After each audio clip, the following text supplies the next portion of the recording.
I'd like to call this meeting to order. This is the City of Southfield regular meeting of the Planning Commission, June 26, 2024. Can we all please stand for the Pledge of Allegiance? I pledge allegiance to the flag of the United States of America and to the republic for which it stands, one nation, under God, indivisible, with liberty and justice for all. We have a roll call, please. Mr. Chair, Ms. Bernuti, Present. Ms. Goodwin-Dye, Present. Mr. Griffiths, Here. Ms. Gruber, Present. Mr. Martin, Present. Dr. Stevens-Gunn, Present. Mr. Willis. Here. Mr. Chair, we do have a quorum to conduct business. Thank you. Can we have a motion to approve the agenda? A motion, we approve the agenda for the regular meeting of the Planning Commission for June 26, 2024. Second. Okay, we got a favorable motion by Dr. Stevens-Gunn, second by Commissioner Martin. All in favor? Aye. No opposed? All right. Do we have announcements and communications today? None of this time. All right.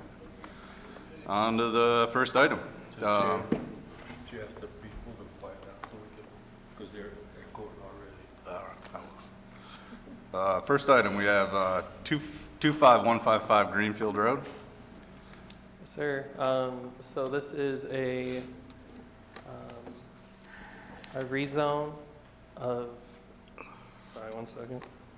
A rezone of the entire parcel to B3 General Business to construct a product storage building as an accessory use to the existing grocery store. Their hours plan to be 8 a.m. to 8 p.m. Monday through Wednesday, Thursday 8 a.m. to 9:30 p.m., Friday 7:30 a.m. to 6 p.m., Saturday closed, Sunday 8 a.m. to 7 p.m. Here we have the current zoning and the future land use. As you see, we have residential to the west, general business to the south, office service, and multiple family to the north, right along Greenfield. If I could point out through the chair, if you notice that the B3 general business where the actual store is located is completely surrounded by vehicular parking, and that's part of the reason why they're rezoning to B3, so they can build this accessory structure in the vehicular parking area, which will now become B3. All right. Future land use shows local mixed use for the site. Here's an aerial of current conditions. And if you could, through the chair, you could see there's a lot of outside storage, and they've been cited numerous times by codes for the outside storage. That's part of the reason why they're building a storage facility to keep everything inside. All right. Current conditions, I believe they went through the site plan approval a couple years ago, so you'll see the new sign there, and then facing east from Hilton Street, you see the current conditions. And a few more photos as well. And then this is the excess storage and rubbish that we see on the site.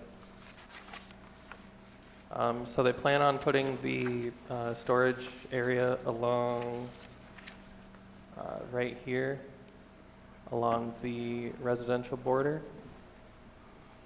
It's going to be just over 2,400 square feet. Here's the site plan, again showing the storage area, and that's aside from a few minor updates. They're supposed to add a bike rack here, but like I said, since they just went through the process recently, they're pretty much up to date with all codes. Close-up site plan for the storage area. Again, they are having the dumpsters right here on the rear side of the storage area.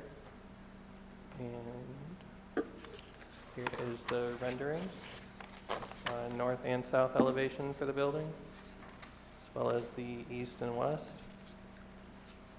And then here's a actual rendering of what it will look like once it's finished. Their landscape plan, they plan on doing green space along the back end of where the storage building is going to be. And the petitioner is here, so I invite them up for. Can you please state your name and address for the record and tell us a little more about the project? Richard Gonick, I'm with Sigel Tumel Associates Architects, 29200 Northwestern Highway. So, If I could, can you just confirm, aren't you replacing the fencing or extending the fencing as well? yeah, there is a current privacy fence that's in disarray back there, so we're removing it and putting up a new one across that west property line. So the manager and owner had talked to the neighboring resident behind there to make sure they were okay with this project. They were on board with it as long as they could get a better, privacy fence there. So they wanted the 10-foot privacy fence that we're showing on the drawings right now. So yes, we're replacing all that, putting up a new one in there. To the north of the new storage building is not dumpsters, that's a couple of parking spaces for vehicles for their delivery trucks. So dumpster, there is a compactor off the corner of the building, of the existing building there, so all their trash is basically internal compactor, baler, whatnot, so. I think Mr. Bull and Mr. Crode have kind of covered the basis of why we're here with the external storage and trying to enclose it and get in compliance with the city here, so. Okay. So if I could, this is a two-part. There's the rezoning first that needs to take place, so we need a public hearing, and then once that's been concluded, you can consider the site plan. Okay. Thank you. No problem. So the first item, the PZR 24004 is a rezoning, so it's a public hearing. I'm going to open up the public hearing at this time. If there's anyone here from the public that would like to come forward and speak on this matter. Seeing none, close the public hearing and open up to the commission for any comments on the rezoning aspect only, and we'll take the site plan items after. Dr. Stevens, go. No comments. All right, Commissioner Martin? No questions. Mr. Willis? I may be close to the same thing. I was concerned that there would be another storage facility. I'm glad this is not a generic storage facility, and so I'm real pleased with it. So thank you. Excuse me, I'm sorry to interrupt, but I can hardly hear you back here. It's like you're in a... Okay, thank you. We'll try to speak into the microphone more clearly. Thank you. Commissioner Goodwin Dye, did you have any comments? No, I don't have anything, thank you. In reference to the large trucks that If I will be could, there. we're just Yes. considering the rezoning right now, and then okay. you'll have an opportunity to ask questions on the site plan. So Oh. it's just the merits of going from vehicular parking to B3 commercial. In that case, I have no questions right now. Okay. Yeah, we'll circle back around to the site plan. Okay, aspect. thanks. Okay. Yeah, it was an odd site condition.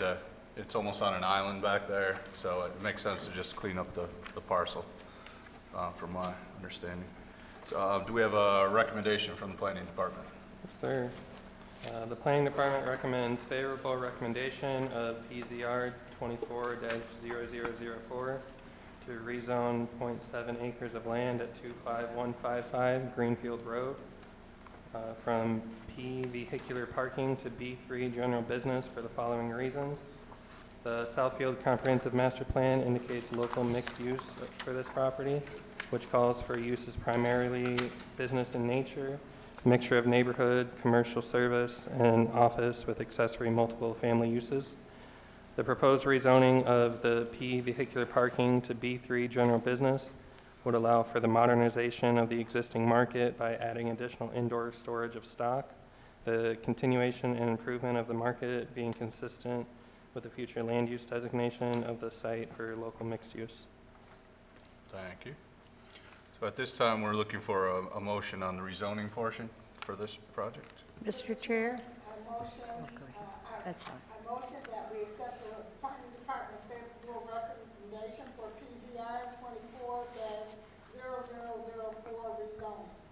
Now I'll second that. Okay, we have a favorable motion by Dr. Stevens-Gunn, second by Commissioner Bernuti. All in favor? Aye. Any opposed? None. Okay, the rezoning is favorable. The same project, next item is the site plan review for same address. Anything additional to add? I know, No, I can say answer questions, so if you have anything, so. okay. And not a public hearing for the No. site plan only, so. Can you go back to the site plan, Alex? So this is the appropriate time for commission to answer questions, ask questions. Dr. Stevens-Gunn, we'll start with you. No questions. Commissioner Martin. I have a question. Right now, there's about a 3 or 4 foot brick wall along the back area. Correct. Is that going to remain? Yes. And the privacy fence that you're talking about is the wood fence on the west side of that? Correct. So you're doing that all the way across the back of the site to Correct. the, The privacy fence basically will follow the same length as that screen wall all the way down that side. but not in the semicircle that's there, No, not in that semicircle, no. Okay. Just the west, just to the end of the greenery that the Correct. hedges are. yeah, where it starts to break off the curve is where it'll stop, so. Is there any work going to be done to the brick wall? Because that seems to be falling apart and. If it is, sections. we'll clean it up, yeah, we'll tuck point it and repair it if it needs it, so, sure. Okay. If I could point out, 6 foot is allowed, they're requesting 10 feet, so they'll Yeah. have to get a waiver. Yeah, that was. And just to clarify, you're not putting the fence on top of the wall, it's No. going to be freestanding just inside the wall. Correct. Yeah. Yes. Yeah, currently, there's a wooden Yeah. fence there, and you're replacing that wooden fence with the new fence, the Correct. privacy fence. Just taller. Is there, because the ordinance states that currently that the 6 foot fence isn't a problem, is there any specific reason why you're going to 10 feet?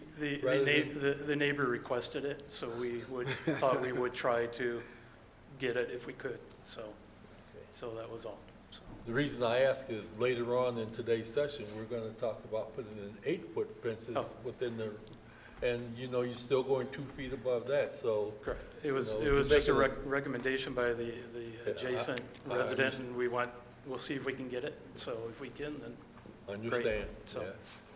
Can't beat the public. Okay, thank you very much. you're welcome. Thank you. There's some parking back there.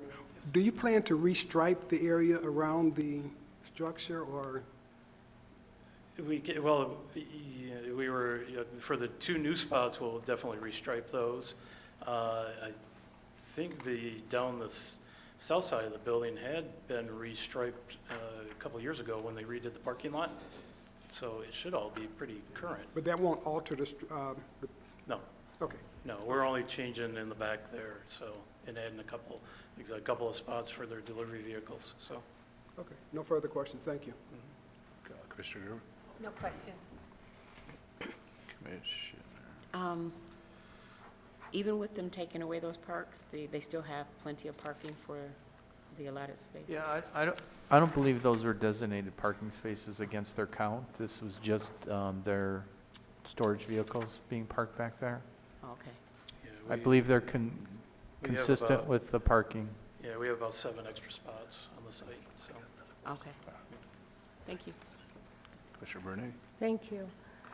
You mentioned there was one neighbor that had concern about the fencing, and I wanted to know, were there any other neighbors that had concern? Pardon me, I didn't, Was there any other neighbors that had concern about the fencing other than the one you mentioned? no, that was all I'm aware of, so, I Thank believe you. that's the only residence that's Only immediately one back adjacent there? to this. yeah. Good. And in reference to your deliveries, your truck deliveries, Yes. how often are they there, to, They're there through most of the day, so, but they're, whenever they need to go out and, pick up stuff, because right now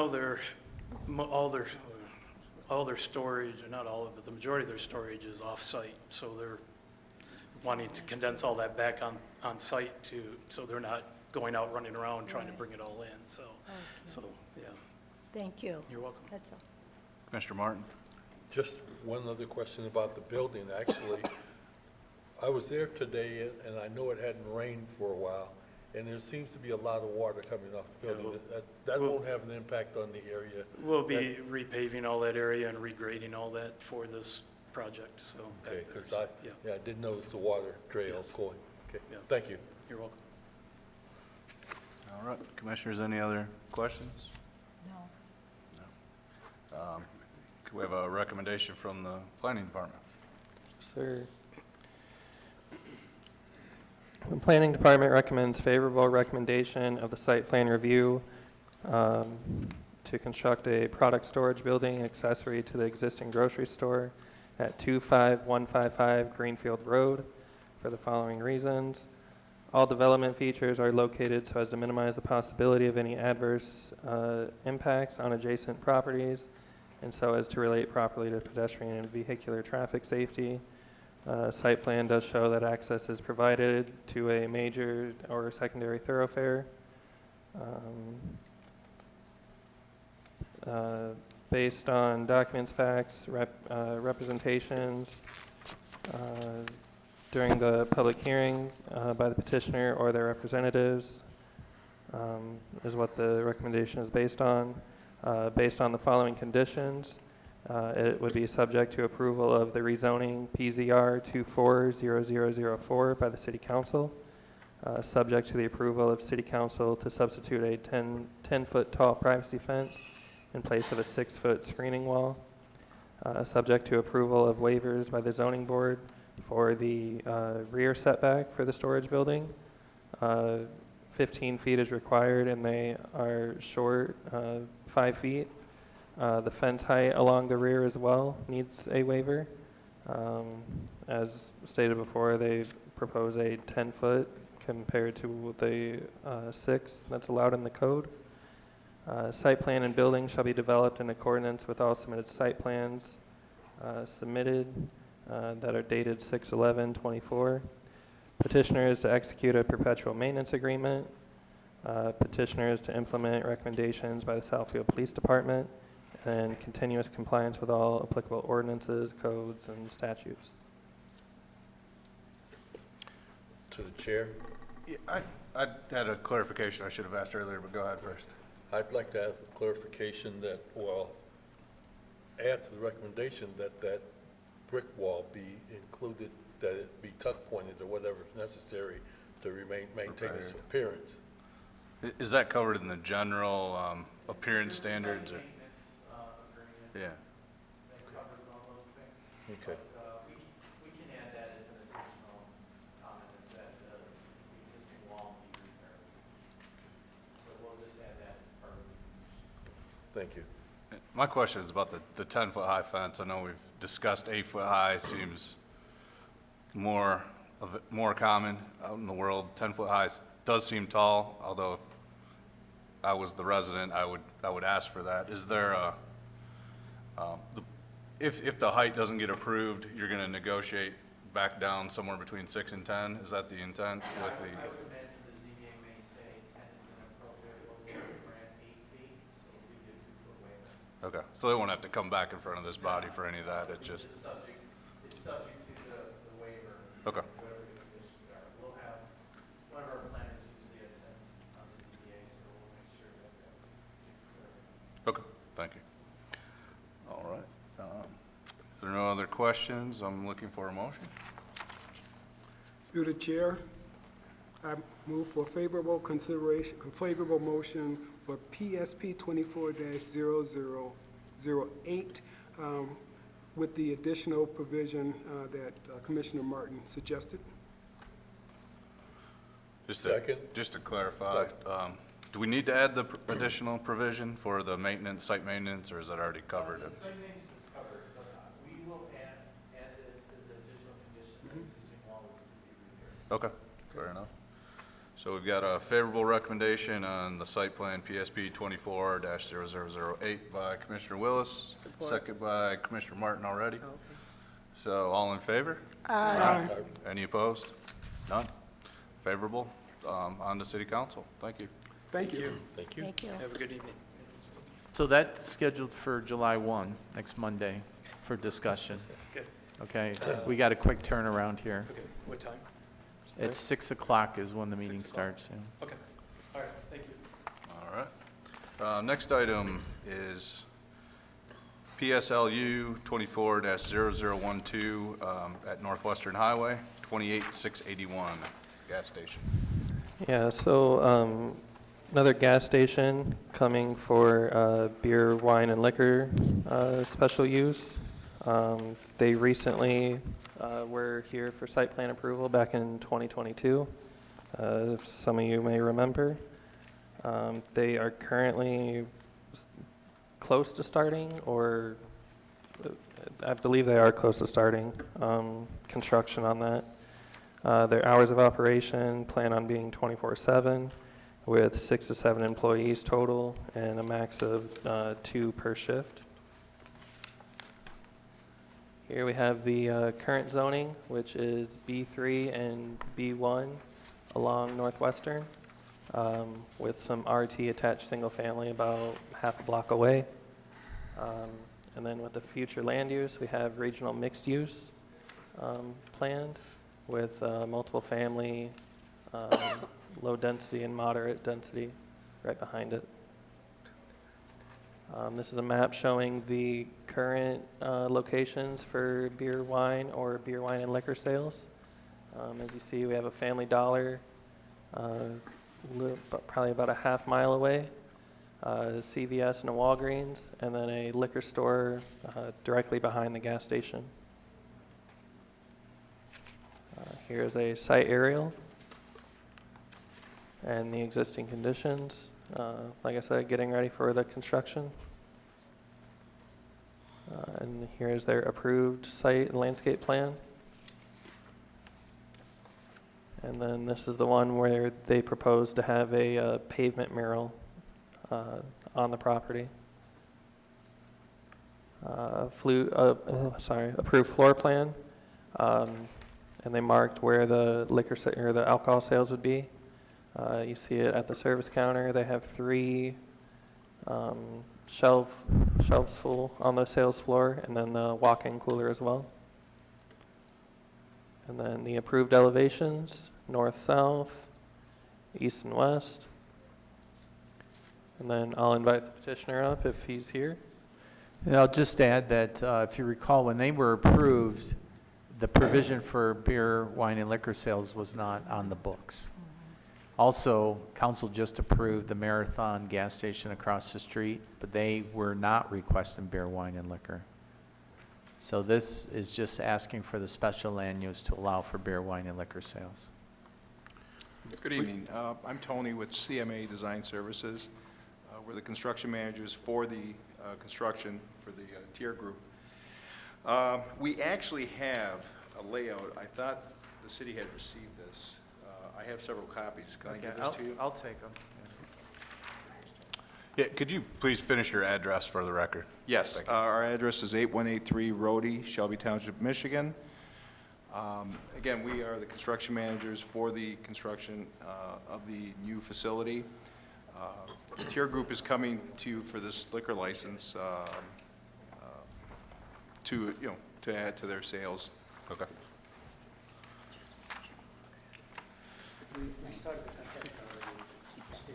Could you speak into the microphone, please, and give your name and address?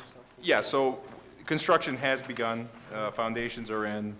The masonry is about to be delivered. We've got some of the approaches done along Northwestern. So the infrastructure is in. Okay. So just looking at this floor plan for half a second, it just looks like less display area than what was up on the screen. Yes. It's the key point to this. Okay. Yes, the impact is very little. Okay. A little bit distributed in the coolers. He's got one rack behind the sales. Any of the liquor will be behind the counter, and then he's got a dedicated area in the middle of the floor just for some specialty items and stuff. Okay. Thank you. This is a public hearing. Planner Crowd, Jessica. No, go ahead. This is a public hearing. I'd like to open up the public hearing at this time. If you could step back for a second, or for a few. If there's any members of the public that would like to come forward and speak on this item, please do so now. Seeing none, so I'll close the public hearing and open up to the commission for comments. Dr. Stevens-Gunn? It appears, based upon the new rendition, is that this is just, it's not going to be a full-fledged liquor store. It appears that it's just going to, you're looking to just provide additional options. Their model, he has other stores. It's very much a convenience store, gas station, open 24/7, and it's just a little added feature to the sales. Okay, thank you. And if I could just clarify, you're limited, though, on the hours that you can sell liquor, even though you're open 24/7? Well, I just, for the record, Yes, we are limited, yes. You know, we are, we have certain hours we follow with the state. We have other stores, so there is certain times that we cannot sell out. you can't sell past 2 in the morning. You cannot sell, yes. And Sundays, you know. Okay, thank you. Commissioner Martin? Actually, the liquor sales are, you can't sell between 2 in the morning and 7 a.m. in the morning, so. Yeah. That's correct. So, okay, Yes. and that'll be well signage. Yeah, we have, within the- yeah, correct. We follow the state. Okay. Yes, we follow, yeah.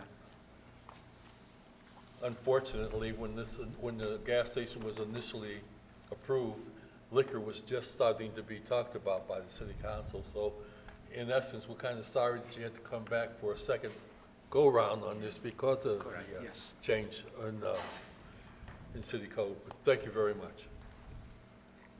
So we have, I'm curious, you were here for site review before, and you shared with us the number of employees, hours of operation, basically how you're going to do your day-to-day business. Will there be any changes that you make because now you're going to sell liquor? no. Okay. No, we're not. And one change I would wonder about is perhaps security, door locks, that kind of thing. No, it's a 24-hour store, so it's all controlled inside, you know, like inside the cashier. Most of the liquor is going to be inside within the Okay. cashier's area. And we follow, like our stores, I just want to add this, our stores, all our stores are, ID must be scanned. Without the ID scanned, sales not going to happen. It's there's no option, the cashier has no option. We changed that totally, so tobacco, you know, any tobacco, any liquor, anything has to be, ID has to be scanned to go through. And I don't know if I meant the product, I meant at the time of days that you're going to do business, the number of people that you would come in, I would wonder if that would increase perhaps your security profile. Would you then have 1 employee or 2 employees on premise? Just if there would be any kind of modification, because now you're selling beer and wine. During the day, we're going to have a manager, obviously, and we're going to have a cashier. You're going to have 2 people during the day. At night, I don't know. If we have 2, we'll change. If things need to be, Okay. we make changes based on what we have, you know. Okay. Thank you.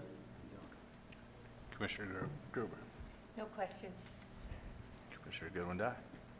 I'm going back to Commissioner Willis, because you have your wine and liquor out on the store floor, not behind the counter.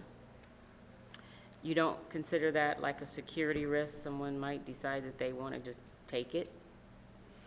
No, we hope it doesn't happen, but if it does, as I said, we're going to make some changes. Maybe we'll move it back and behind the cashier. But the beer and wine,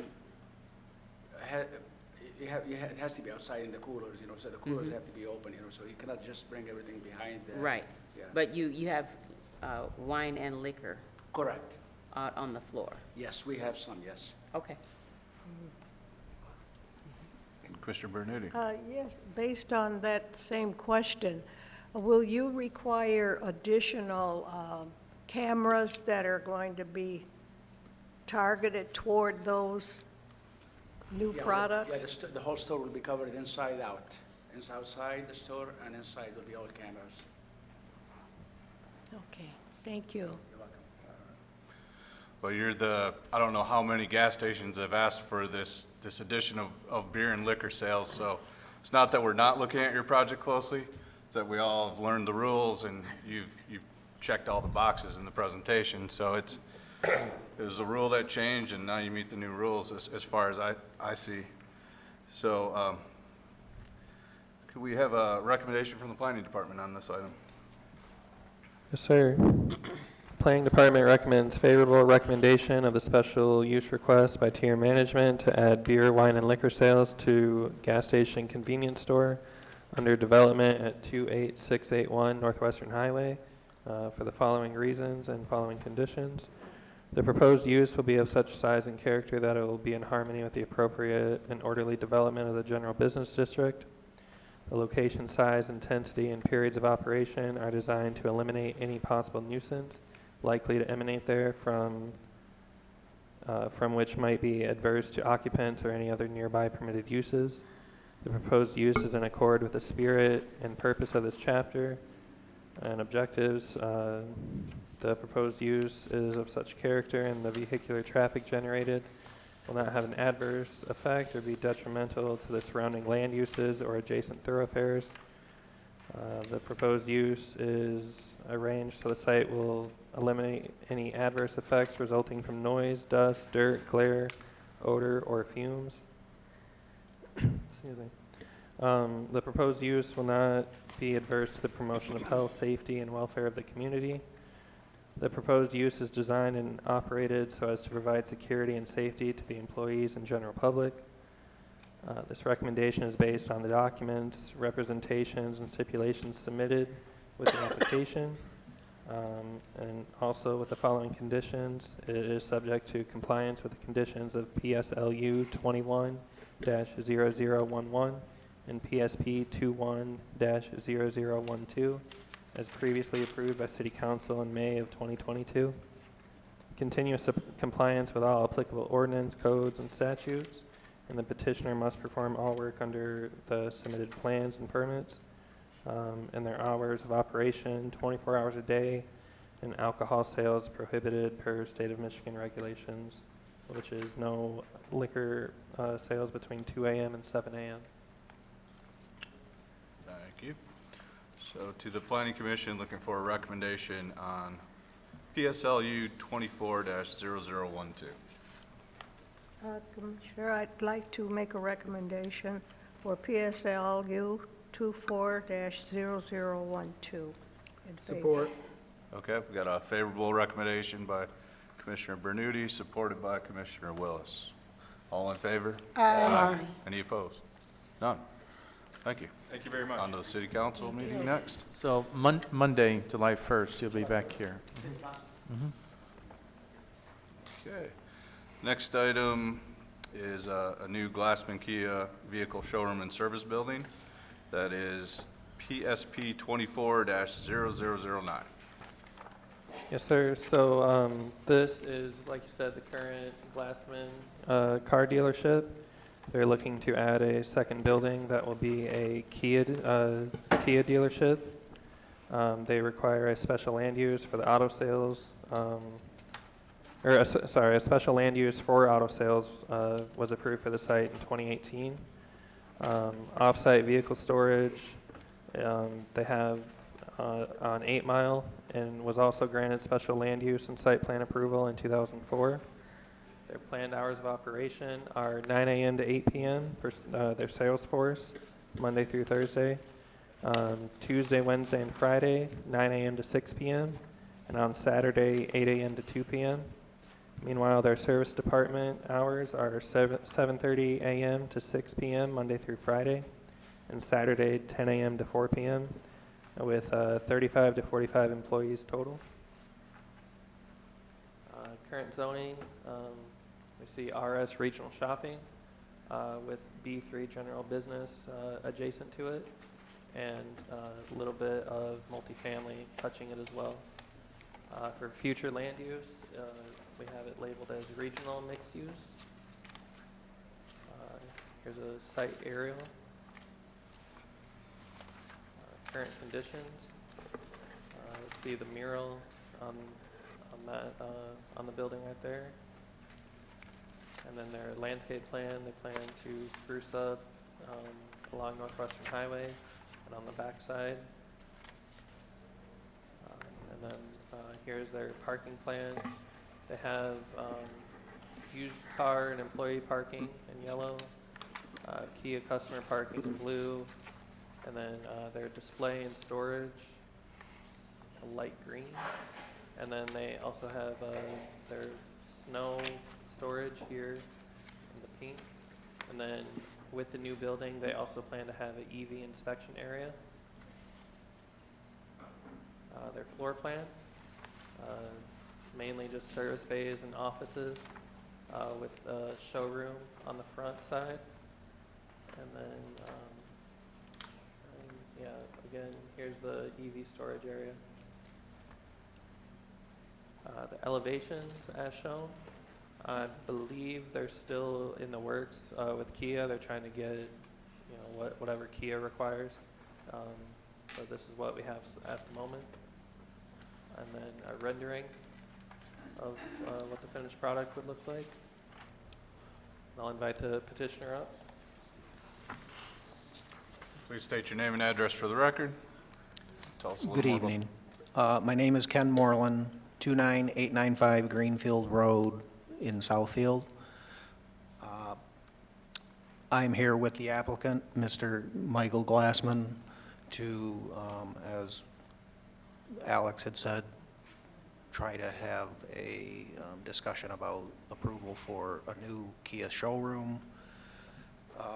As you probably know, the Glassmans have been a member of the business community here in Southfield for decades, and they would like to construct a new building which would include showroom and service so that they can continue to serve the community for decades to come. Are you having trouble hearing me? Yes. I'm sorry. Quick. Should I start over? No. You can just go from there. Okay. I believe we have addressed the comments that we received when we were here before you for the study meeting. And with that, I would open up any questions you might have with regard to the project. I do know that, as Alex had said, we did not get a revised rendering from Kia. They're still working on it. When we do, we'll certainly present it to you. I'm hoping to have it by the time we go before council. Could you, other than the shape of the building, jogging a couple more times, could you elaborate on what will be different? Same materials and? Yes, it's the same materials as presented in our elevations. It's just that when there's an extra jog for, as we laid it out on the site, to provide them with all the things that they needed, the manufacturer requires with regard to the showroom square footages, the offices.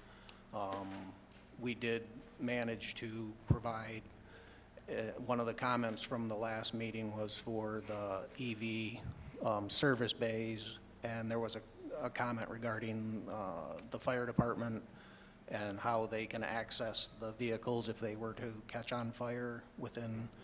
I reached out to the fire department a couple of times and did not get any response to where I could actually discuss it with them, but we will work with them to provide whatever it is they think they need.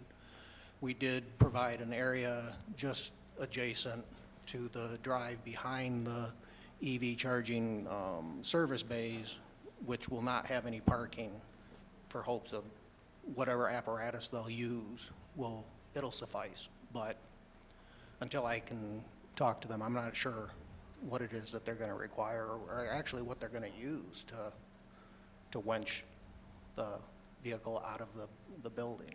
So Okay. that was the only thing that I couldn't really Okay. change. Well, this item is not a public hearing, so you may as well stay here because we will probably have questions for you. Open up to the commission at this time for comments and questions. Dr. Stevens-Gunn? As I shared during the study session, thank you very much for retaining your business in the city of Southfield and expanding it. Thank you very much. Those are my comments. Commissioner Martin? With the reduction in the lot space that you have for storage, with the reduction in the current lot storage area you have by putting the new building, do you see a need for additional storage area on site? The reason I ask is that there appears to be a large lot area behind your behind your parking lot that's unused, and just curious as to if there's a need for additional on-site storage. Thank you. Michael Glassman, 27,000 Telegraph Road, Southfield, Michigan. Regarding parking, can you get, hello? Can you hear me? Yeah, Yeah, that's good. Regarding the parking, we do have some off-site parking that we've mentioned that we have as an avenue to park the additional cars. With regard to parking behind us, we've been in discussions with our neighbors to see what our options are, and we would love nothing more than to have that option. And so we're still reviewing what we can and can't do with our neighboring property owners. Yeah, I understood, and the only reason I ask is it appears that your neighbor has their portion that they use paved, and then they have an unpaved large area there. That was the only reason, and it has no impact on what you're doing. I think it's a good idea and improvement, so I appreciate it too. Thank you. Commissioner Willis. Thank you. You showed a photo of the current condition, and what you could see very clearly was the mural on the old Toys R Us building. And one of the things that I've always thought is it adds something to the trip down 11 Mile Road. I recognize that you build your building based on, other folks' design, but I'm wondering if it's possible, again, and perhaps it's my issue, I hope it's ours, to make sure that there's a visual, something that can be seen from 11 Mile Road. From what I can see from the side of the building, the front of it is gorgeous. The side of it is stark. And from what I can see, if you could have a mural there or some art form or something that's attractive so that when you drive down 11 Mile, you don't see what the equivalent of a factory building wall. And so with that, I do thank you. I see all of your buildings. I can see how they're taken care of. And so I'm hoping that's an idea that can be incorporated. Thank you. Commissioner Gruber. I just have a question. You already have a Kia building north of that, so what's going to happen to that building? That building is going to be reserved for a future development for a franchise if one comes along. And right now, the requirements for Kia is they want a larger building, so I have to start there and accommodate their needs. Okay, I was just curious. Thank you so much. Mr. Goodwin Dye. My question is on the EV storage. Are there special materials that are going to be needed, like for fire suppression, so that it doesn't expand if something blows up? That's a very good question, Commissioner. I don't know that they have, each jurisdiction that we've provided for EV storage has their own rules. I know in speaking with the fire marshal that they were requiring a 2-hour surrounding wall, masonry wall, that will separate the EV battery storage from the rest of the facility. As far as the fire suppression goes, I don't think they know. They can't use water. They can't use, there's been discussion about trying to create a chemical, some sort of chemical, but right now, they don't have a way to put them out. And that's one of the concerns with, because they burn so hot that it's an issue that we have to address. But in my discussions with the fire marshal, he said, we're going to require a 2-hour wall around the entire battery storage. A 2-hour wall? Yeah. Okay, so that if there's a fire, it will burn, it takes 2 hours for it to burn It would take through. 2 hours to, yes. Okay, thank you. Which in that time, hopefully we'll have it out. Well, if I could, isn't one of the other options the fire department would tow or pull the Well- vehicle out? The vehicle itself, yes. Yeah. I was talking about the storage. Was the question around the storage or on the? Yes, yes, the battery storage, yes. Yeah. I mean, some of the manufacturers are trying to have their dealers provide a building, a separate building 50 feet away. And, you know, it all sounds good, but do you have Gotta have the property. someplace that you can put a building 50 feet away? So it's all kind of new terrain that we're trying to navigate. So, and I can assure you, we will work with the fire department to make sure we do what we can Okay, and what they want. all right, thank you. Thank you. Commissioner Burnett? I'd just like to reiterate what Commissioner Dunn said. And last time you were here, you said you're the third generation owners, correct? Yes. Well, thank you for staying in Southfield. I have no questions. Thanks for having us. Planner Crowe? Oh. I think it's a nice project, you know, to continue to build upon your run of buildings there in that area. And there's been a lot of redevelopment along this corner of the city. It's kind of almost a little bit of an island, a little bit hard to get to, but you've already got the draw and people are coming there for a reason. So I think that's a good thing for all of us to see this continued redevelopment. It looks like a nice project. Thank you. Planner Crowe, do you have something? Yeah, I just wanted to point out with regards to the comment of the mural. So the mural was required as part of a previous approval, so they'll have to substitute that because it's not visible like it used to. And then the mural is one of many options that they can meet the art requirement. Could be a piece of sculpture, could be some additional fountain or decorative piece that the Arts Commission, or it could be a donation towards the art fund. So they still have to work out replacing the first art piece and then whatever requirement they have for this new addition. So that will be forthcoming. Okay. Okay. Commissioner Martin? All right, this, we're not, You don't have any? Okay. Can we have a recommendation from the planning department? Yes, sir. Planning Department recommends favorable recommendation of the site plan review to a new vehicle showroom and service building at 27,000 Telegraph Road for the following reasons. All development features are located so as to minimize the possibility of any adverse impacts on adjacent properties and so as to relate properly to pedestrian and vehicular traffic. The site plan does show that access is provided to a major thoroughfare.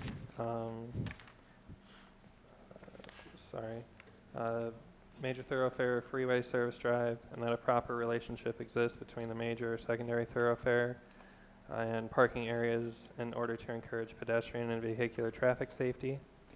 The site plan shall not be approved unless all interior and abutting streets have sufficiently improved rights-of-way to accommodate the vehicular traffic generated by the uses permitted in the district, or unless adequate provision is made at the time of the approval of a site plan for such sufficiently improved rights-of-way. This recommendation is based on documents, facts, representations, and stipulations submitted with the application and the following conditions, subject to compliance with the conditions of PSLU 18-0001 and PSB 18-0002 as previously approved by City Council in 2018. Subject to approval of waivers by the zoning board for the front setback, side setback, and rear setback. The site and building shall be developed in accordance with the submitted site plan, revised for June 2024. The petitioner is to execute a perpetual maintenance agreement for the landscape and parking areas on the site and in the rights-of-way, which include maintenance of the stormwater detention system. The petitioner is to implement the recommendations made by the Southfield Police Department regarding site security and continuous compliance with all applicable ordinance, codes, laws, and statutes. Okay. Looking for a motion from the commission? A motion that the planning commission accept a favorable recommendation for PSP 24-0009, site plan review. Support. Okay, we got a favorable motion on PSP 24-0009 by Dr. Stevens Gunn, supported by Commissioner Goodwin Dye. All in favor? Aye. Any opposed? None. Thank you. Favorable recommendation, and the next step's the city council meeting. Thank you. Thank you. Thank you. Thank you. Thank you. Next item, we have a rezoning, PZR 24-0006, which is at 8.5 Mile Road in Midwile. Guys keep fading in and out, it's hard to hear you. Okay. Come forward. We'll move This is forward. the item at 21246 8.5 Mile and 21251 Midway. Rezoning. Yes, sir. So as you said, it's the rezoning on 8.5 Mile and Midway. It is currently zoned R1 single family. The applicant is proposing a RT attached single family district with a remainder of Midway Avenue, the Midway Avenue parcel to remain R1 single family. And then on the 8.5 Mile parcels, the two, a part of, the two on 8.5 Mile will be completely rezoned to RT attached single family, and then only a portion of the Midway property will be rezoned to RT. So as I said, it's zoned R1 residential with future land use showing moderate density single family. Site aerial, bunch of trees, you see a couple houses. Current conditions from the 8.5 Mile property, and then also from Midway. And then the petitioner sent this in. Currently, you can see the R1 zone, and then you see the RT proposed zoning. As you can see, there is the 75 feet wide by 91 feet section of the Midway Avenue property, along with the full two parcels fronting on 8.5 Mile. And I'll invite the petitioner up for any comments. Do you happen to know the total depth of the block? You said Offhand- 75 feet, offhand, 91, no. and I was not. Okay.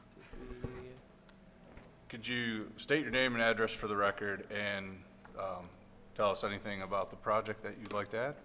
Real quick, I can see it's 230 feet for the two parcels, and then plus the 91 feet on the backside. So 230 is, like, say, the south half? Yeah, And 230. then 91 more? Okay. Yep. Thank you. Sorry. So, my name is Max Neuser, and I reside at 21300 Wallace Drive here in Southfield. Okay. And then just anything you'd like to add about the project, why you're doing what you're doing? Rebecca Montgomery, 21300 Wallace Drive, Southfield. I believe we have additional slides that we sent. Yeah, sorry. So, if you just want to go ahead and run through those, then I can talk to any specifics. So they did send in what they're looking to do. This is. So, through the chair, why don't you let the petitioner, you can just control the slides, let the petitioner make the presentation. Okay. So yeah, the entire theme of the deck is to propose a pair of duplexes. There's a number of different styles and variations that I proposed as examples. I haven't settled on a design. That being said, this would represent my primary interest and proposal, which would be a pair of single stories, side-by-side arrangement. Just experience with previous housing, that seems to be better than upper-lower arrangements, just for noise and privacy and all of that, and also for setting of land use. You can notice that the existing lot lines currently will be shifted to give an equitable amount of space to each unit as possible. So this design represents a setback compliant design. The next slide, if you would be an alternate, which would be my primary pursuit, to have even distribution of all of the land. That way it's more or less, design one, build two, and there's not much uniqueness to deal with each. And that way also then there's no need to share a driveway because there'll be enough separation so everybody can have their own private space. Okay, so there's the elevation. It would fit on both. It's just the setbacks that change, but allowing that smaller setback helps make them look more part of the neighborhood, which is our goal. We don't want to build something that sticks out. We do like the houses down the street and around the corner on Westland. There's currently one duplex. I believe they're building 3 more. So we want them to fit into the neighborhood and really just kind of blend in and not stand out. So. That's also the reason I'm trying to avoid the 2-story. There's a couple in the neighborhood, but it's uncommon. There's a lot of ranch-style housing, so I'm just trying to fit in. So if you just want to slowly move through all the slides, I don't really have any additional comments. They're all very similar. This is a 2-story? There are a couple of different ideas. But the first one would be the primary. Yeah, I'm trying to not bite off more than I can chew, and I figured doing my first new construction single story would probably be easiest for management. Do you have a goal square footage or square footage that you're thinking of per unit? Somewhere between 1,000 and 1,500 square feet a unit. Are there basements? No, this would be on crawl. The area tends to flood. That's why there's these giant culverts in that entire neighborhood. So I'd prefer to build crawl to get it raised off grade a little bit. We initially looked at maybe doing a slab. It is technically cheaper, but flooding does occur very regularly in that area. So to help protect the asset, just get it like a foot or 2 off the ground. Make sure that there's not any water inside the house.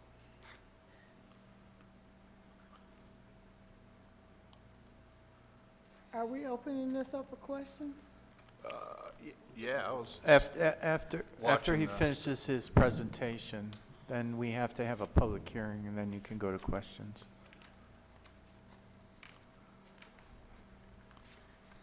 It looks like we have a lot of options here, so I'm wondering, just try not to confuse what you're proposing, or it sounds like you don't exactly know, but. So, the only message I got was to provide a couple of examples. But the first one is what I really want to do. Okay. The single story side by side. And if I could clarify, we're only considering the rezoning. Rezoning for the possibility to. For the possibility, he would have to come back at a future point with an actual design and for approval. Okay. So it's rezoning from the single family to the attached residential to give him the option to pursue one of these further. Okay. So it's helpful. We did ask for concept so we can see if it fits into the neighborhood and the character. But really, we need to remove ourselves from an actual design to say, does the attached residential duplex make sense zoning-wise and density-wise with the existing single-family neighborhood? So maybe the site plan's more appropriate, one of the site plans is more appropriate to leave up. So this is that, sorry, if you go back one, that is not our design. That is as close as we could find to the design that's existing down the road. So it's maybe half a mile away. Yeah, So, in the same neighborhood. yeah, I believe they're building 3 more in a similar design, if not exactly the same, but there is one standing there right now. Yeah, if you recall, Habitat for Humanity built this first duplex, and then they got approved for 3 additional duplexes in a similar density scale neighborhood. And size of building. Size of building, if I remember. setbacks, height, to fit in with the character of the single-family home. So this is the prototype for considering rezoning. Okay. So with that, Okay. We'll ask you to take a seat. We'll have the public hearing, and then you can open up for questions after the public hearing. Okay. This is a public hearing. I'd like to open up the public hearing at this time. If you want to speak, please come up orderly. You'll have 3 minutes. If you always state your name and address for the record at the beginning. There's a lot of other rules that we'll let you know if you speak clearly and don't attack anybody verbally. Fair enough. Brad Wade, 21252, 8.5 Mile Road. I just want to bring one point to the meeting here. He's asking for an RT designation, and all of the talk's been about duplexes. I've read through the zoning regulations, and in order to have an RT designation, you have to have a minimum of 3 units attached by party wall with separate entrances and exits. I'm not even sure how a duplex would be considered for an RT designation.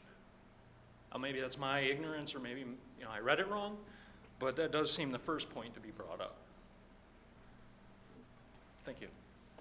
Okay. Thank you. We will try to keep track of all the questions and answer them after everyone has a chance to speak, unless you want to. No, let's. Yeah, we'll take all the comments and try to comment on relevant Hi, items. good evening. Hello. My name is Peter Eckert. I'm at 21217 8.5 Mile Road. My objection to the rezoning is just the fact of that the plan is to be an income property, and my opposition is to that based on what it attracts and actually the space that that it's going to require to build. He's trying to put 4 units into that small space. I mean, that will quadruple with the activity over there. And I'm just I want something to appeal to the neighborhood, and I don't think adding 4 units in that small area would. I mean, the property has already gone from a forest-like to being all cleared out, and I don't even know if that's if that's part of the construction, if that's allowed. So there's a lot of questions that need to be answered before I would be satisfied with a plan of building 2 duplexes. That's 4 units in that small area. So I don't know. I'm sure you guys have been over there to look at it, and it'll be an undertaking for him to squeeze that into that small area and it look uniform with the rest of the houses in the neighborhood. Thank you. Okay, thank you.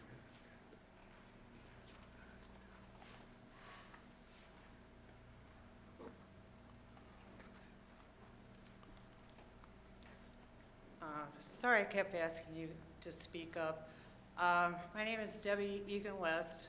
I live at 21211 8.5 Mile Road. My family's, we built our home.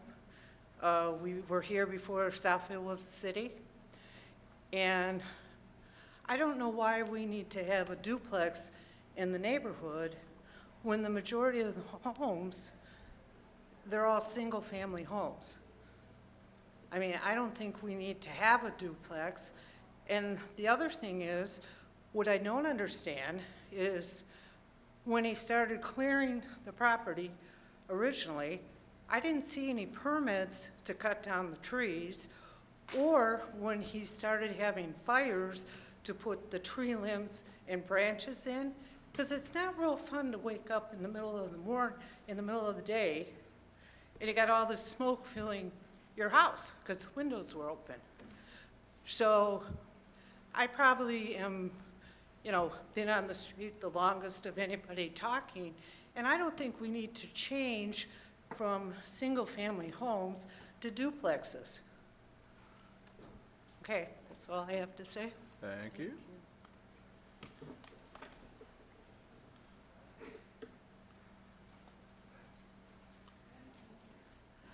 Good evening. My name is Jennifer Rumbley. This is my husband, Mark Rumbley. We live at 21228 8.5 Mile Road, right next door to the properties in question. We are 100% opposed to two duplex being built in that area. We have lived in Southfield since I've lived in Southfield since 2009, and I left a condominium area. And I know they're talking about zoning. I am not well-versed in zoning and R2D2s and things like that, but I do know that when I purchased 21228 8.5 Mile Road, it was because of the area, not only the aesthetics, but, you know, really just the community, the single-family homes there. Now, I believe his name is Max, wonderful personality. However, entrusting him building the way to back off the, my neighbor, Deb said before, I mean, the safety of it. I mean, I've never seen a one-man crew of chopping down a 30-foot tree, and to hear that boom crash, you know, it just goes into, wonderful guy, I'm sure, the safety. How are these homes are going to be built? Are they going to be built with the same recklessness, a little bit of lackadaisical way? I'm not a tree remover, but that's how the homeowner who had owned the home prior to mine, that's how he passed away, chopping down the tree. He owned the tree cutting business. So it's just, I mean, is that how he operates? So are these going to be well-built duplexes? It brings that into question, not to mention I don't want a congested area. I left a condominium to have a little bit of space, and then to be subjected to 4 families in such a small area, to me, I am completely opposed to it. Thank you for your time. Thank you.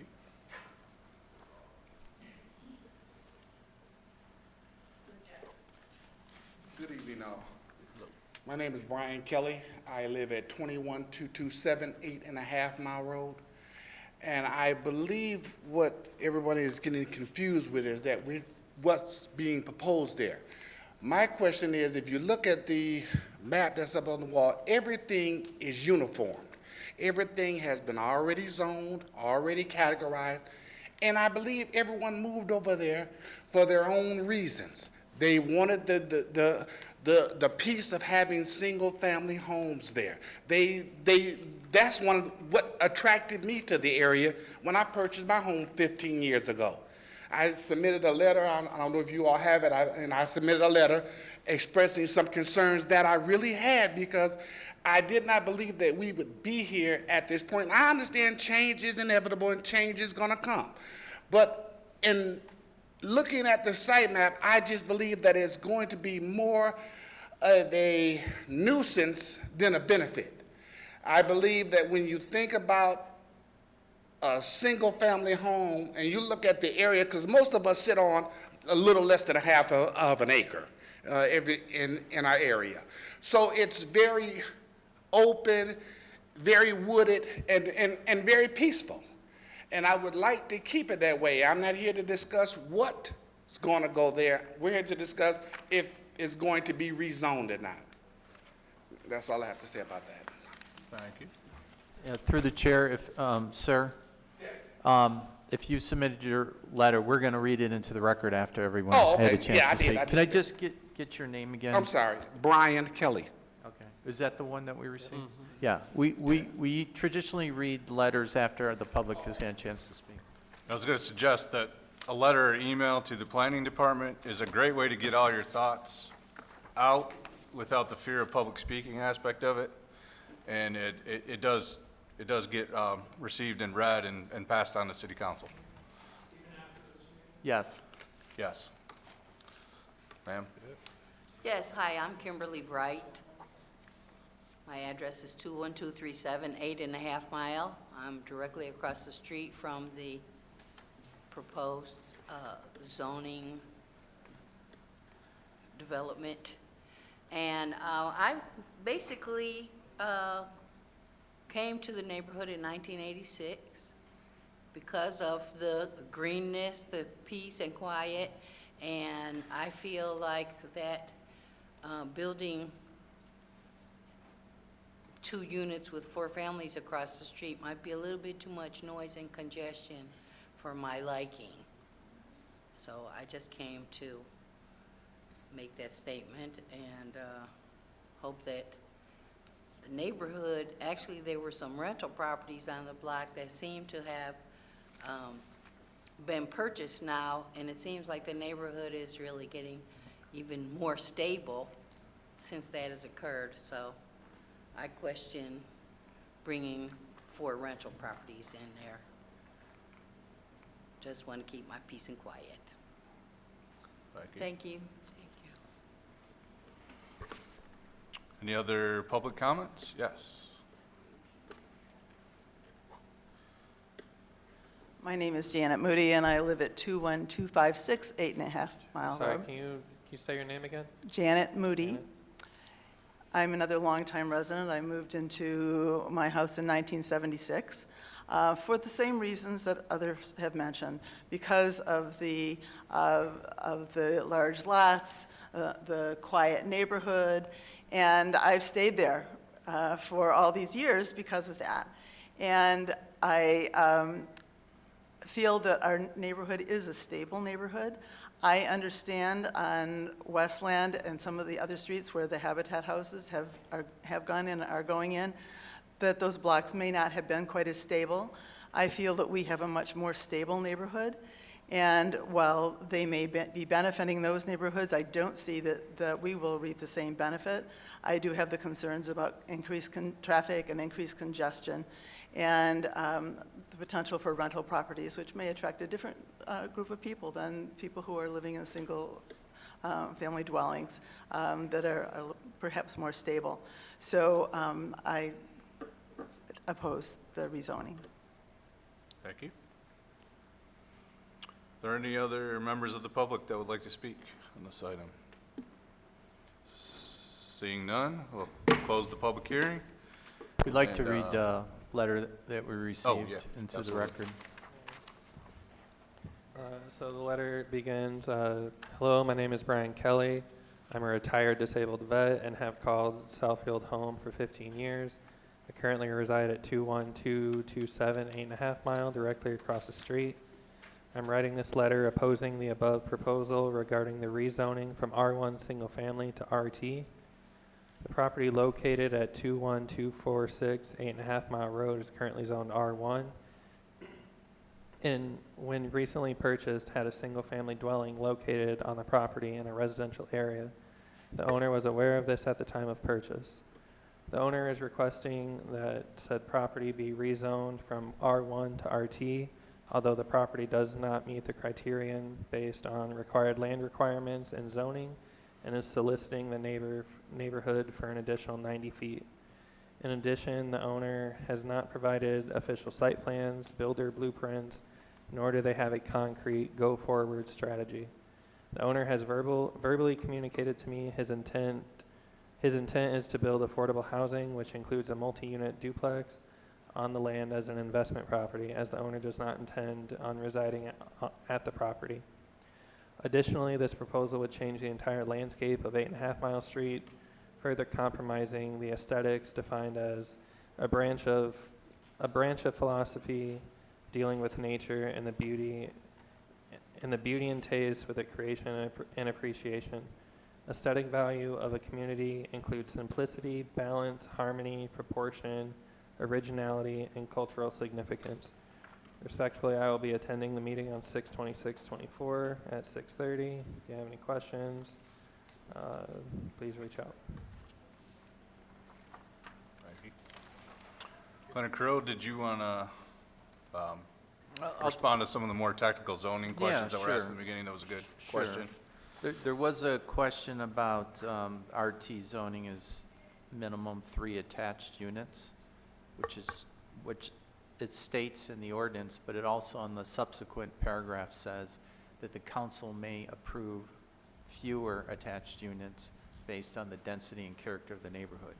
So I believe that's how they approved the 2 duplex for the Habitat, and they could have that option of approving a 2-unit duplex for this based on the character and density. We'll have to look into the tree removal and the fire burning. There also, we did ask the petitioner to provide some concept drawings just so we have an idea, but I would like some time to actually vet, because there is land area requirements based on the number of rooms over 80 square feet. And we hold these public hearings to get comment from the neighbors, because there's sometimes we discover things that we're not aware of. So we fulfilled that, and we always appreciate when the neighbors come out, especially when they're orderly and reasonable, you know, with their comments, which they were tonight. And given that, I'm recommending that we postpone to a date certain, July 24th. The neighborhood can come back. I'd like to work with the petitioner and actually review his proposed design to make sure it fits before we move it forward to City Council.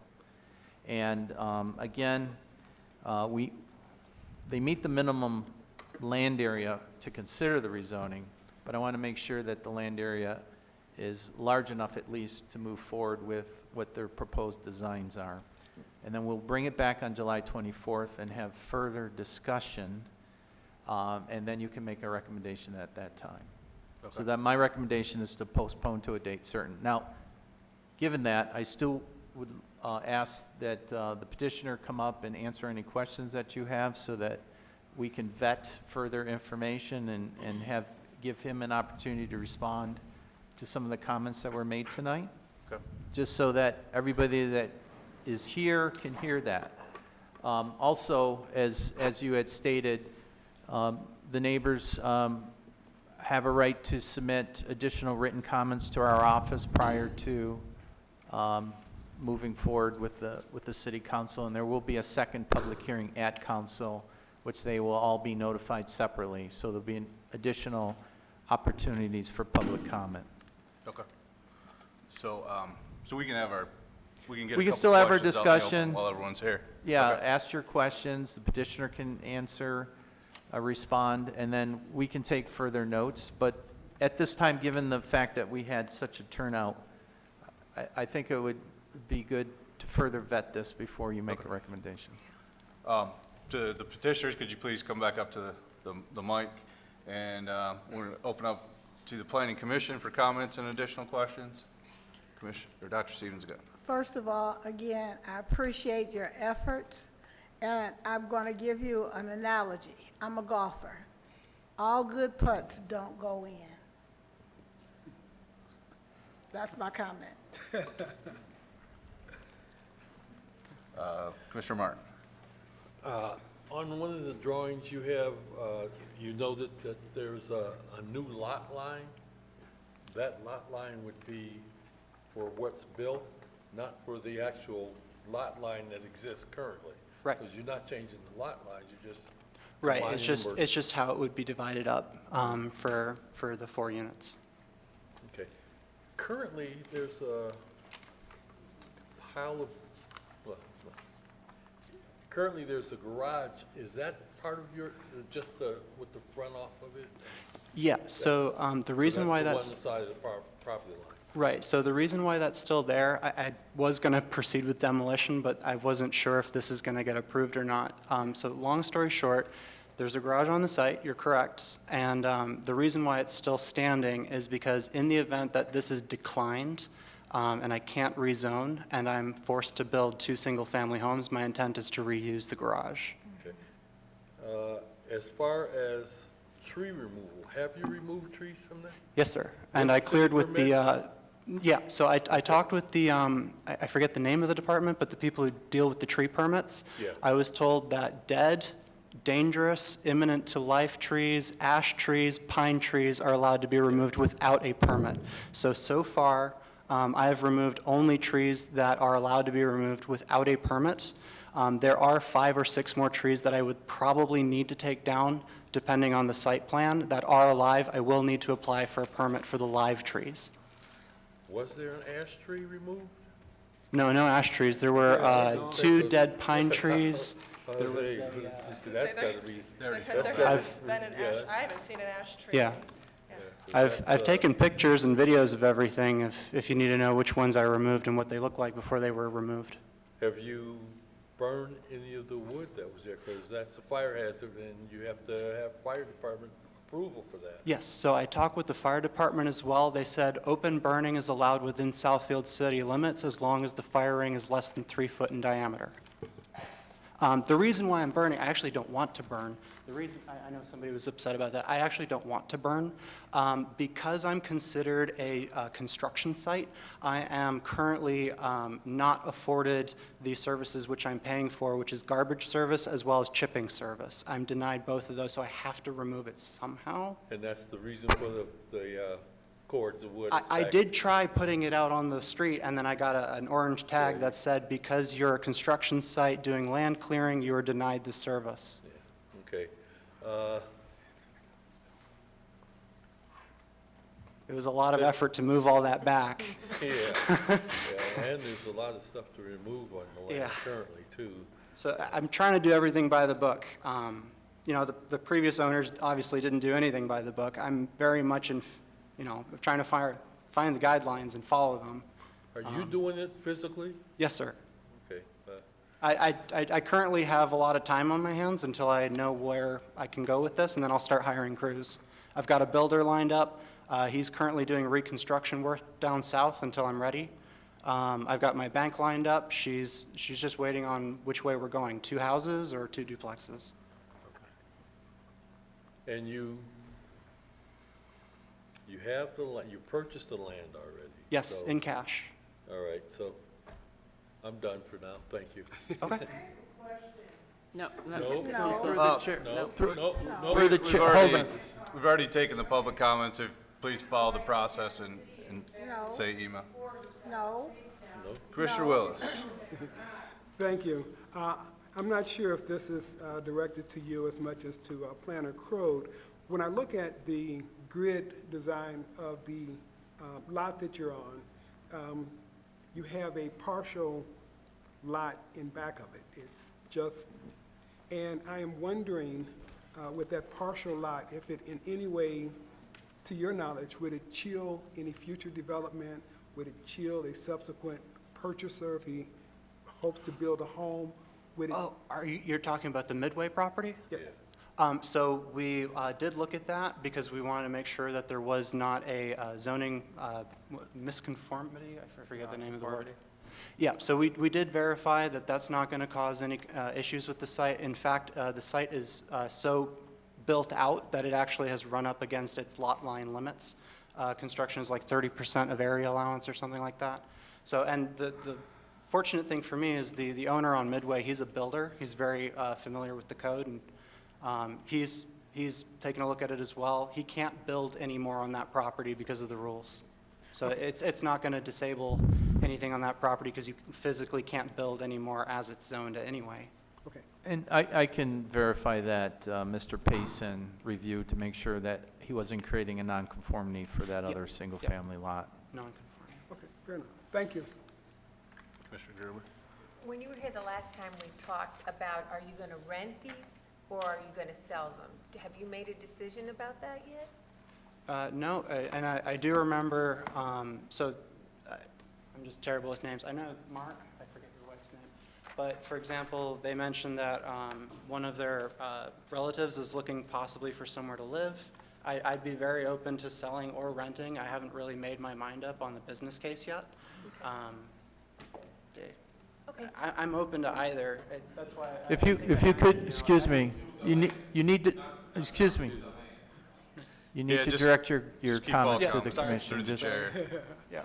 It's okay. So the good thing is after this meeting, you get a chance to reach out to your neighbors and have an informal meeting where everyone can get face to face. But just part of the formal process that we're sitting in right now, just direct everything through the chair. Yep. That was my only question. My concern is, for rental properties, is that it brings down the property value of all of the other homes in the area, okay? It does? Yes, it does. Oh. Second is, if and when you build these homes, the area, the environment is a wooded, serene area. How are you going to imitate that with taking down all of the trees and shrubberies and all of that? Well, the back half of the lot is still completely wooded. I'm only clearing where we need to be able to build. And I'm just trying to address the dead and dangerous trees at the moment. Actually, I took one down last weekend. That's right on the bounded right edge, which was a big dead tree. I'm still in the process of cleaning that one up. But we're going to try and maintain the feel of the neighborhood. There's lots of large mature trees. We could plant some more after the construction. I'd be open to however the landscaping needs to be improved. Right now, it's just a lot of cleanup work. So I haven't really designed what the future landscaping will look like. But we'll make sure that it keeps in theme with the area. And the designs and facades of these units, will they blend in with the community? Yes, yeah, we're going to use similar materials of construction. So most of the neighborhood at this point has vinyl siding and architectural shingle roofs, asphalt. So we're going to try and build in the same style as what's already in the neighborhood. Like we said, we're trying to blend in. We don't want somebody to go, oh, look at that ugly sore thumb that now sticks out in our neighborhood. Yeah, because we, over in my area, in Commissioner Gunn's area, there's a school that they're redoing and putting condos on. And we were very concerned about how it was going to make the area look, as well as the same concern for the residents that there would be a lot more traffic, okay? But those units have a lot more people. But the way it's designed, it blends in with the area very well. So even just right now, most of our proposed designs are only 2 or 3 bedrooms, which is still considered a pretty small home. So it wouldn't really even lend itself to a large family, maybe a couple with an office and maybe 1 child. So they're not large density, like you can't really fit a 6-person family in there. So that was never our intention because the lots just don't support it, and neither does the neighborhood, to be entirely honest. It wouldn't make a lot of sense. The other thing is, we live in the neighborhood. About 4 blocks over. Yeah, and most of the area is actually retired individuals, so that's actually who I figured might be interested in this area, is more retirees or people who are close there too. Like, we're not going to bring a whole bunch of college kids in or something like that, if that's the concern. I actually prefer a little bit more of a mature crowd. They're easier to deal with, they're a little more reasonable. Thank you. Okay.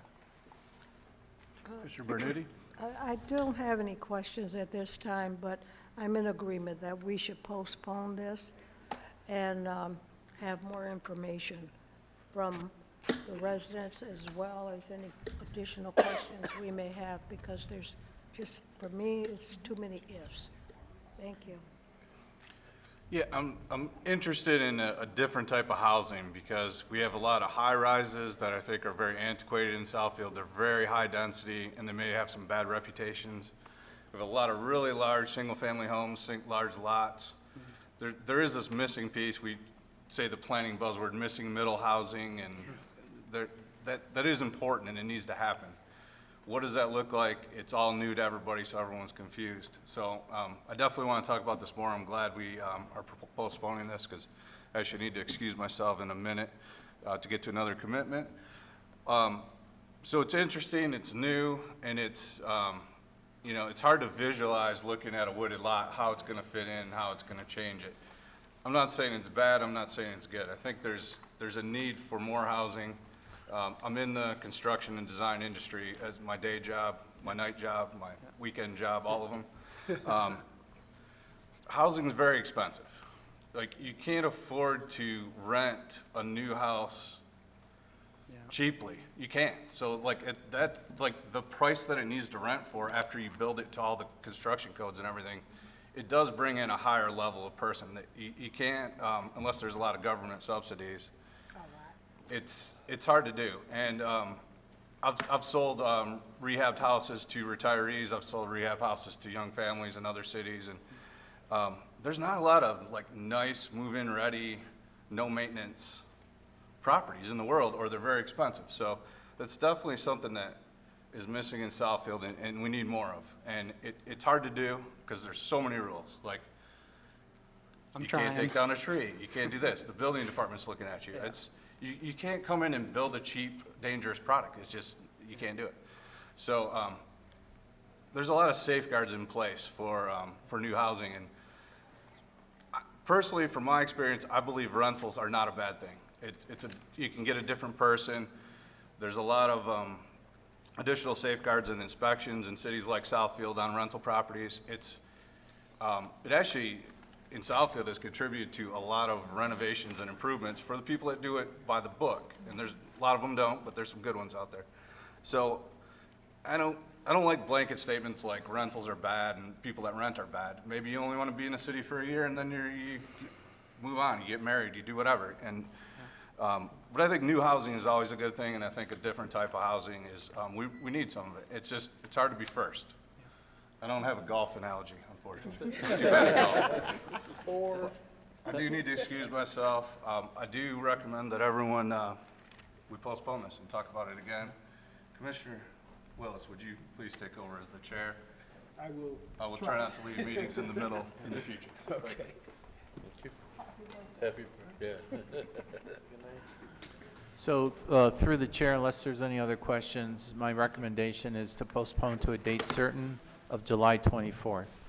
Through the chair, I just wanted to clarify, even though we are postponing it until next month, and we invited the public to come to that, there will be no public hearing on that date. There will be the public hearing at City Council, but tonight fulfilled the public hearing requirement for the site.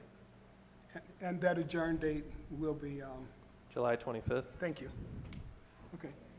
Commissioner Martin. To the chair, recommend postponing PZR 24-0006 to a date certain, July 24th, 2024. I second that. Second? Second. Yeah. All in favor? Aye. Any opposed? That would be a unanimous vote. Thank you so much. I just wanted to We look clarify, forward to you. you said the 24th, it's going to be July 25th. Is that the Wednesday? July 24th is a Wednesday. Oh, no, I was wrong. July 24th, because I went out to check the calendar. Yeah. So if you want to follow up with us, and to the audience, you can come back on the 24th, you can submit a letter to our office prior to then, and then you will also be notified a second time for City Council. But you won't receive additional notification for the 24th because we're announcing it tonight, okay? But you feel free to call our office and we can give you updates on that as well. Same time, 6:30. So the next item is, To the chair. Yes. Can you allow them a minute to vacate? I can. Thank you, sir. We'll cut down on the noise. I'm often at the property. If anybody ever wants to talk to me, they're certainly welcome to say hi. Well, If once it's you- not raining, I'm working. Why don't you Max, speak why don't you try to catch a few of them before they leave? Thank you. Thank you. Thank you.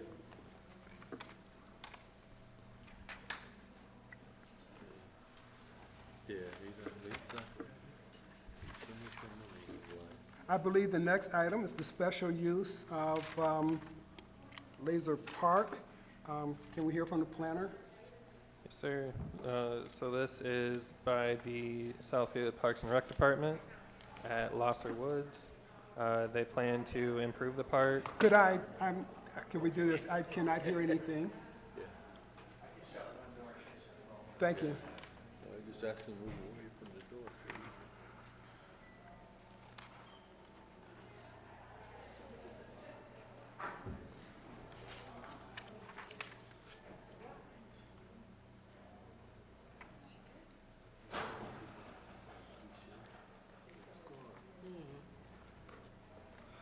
Who's gonna be in jail?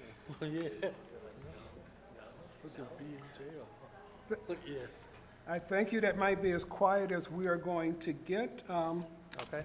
I'll restart. So yeah, this is by the Southfield Parks and Rec Department at Losser Woods. They plan to add a dog park and also improve the existing park by adding a couple of amenities. Currently, it's zoned R4 residential, and the future land use is public park and recreation. Site aerial, you see the parking lot over here off of Losser, and then the walkway between the I can't think of the word. Stevenson School? Okay, so yes, from Stevenson School off to the single-family area over here on Lincolnshire. Here are the current conditions. As you see, a lot of green space, a lot of trees, small gravel parking lot. Here is the overall concept plan. Again, they plan to expand the parking lot into the property and then add 2 dog areas, Area A and Area B, and then also add a walking pathway throughout the property. Here's site plan of the eastern area. Again, just a little more in detail on the parking lot and the pathway. And then you can see the outline of the 2 fenced-in dog areas. A little close-up of the parking lot. Typical double striped, standard spacing, sizing, all that. Dog park entry area. Fence detail, western area path. This is leading from the school to the single family area. And again, just more and more of the site plan.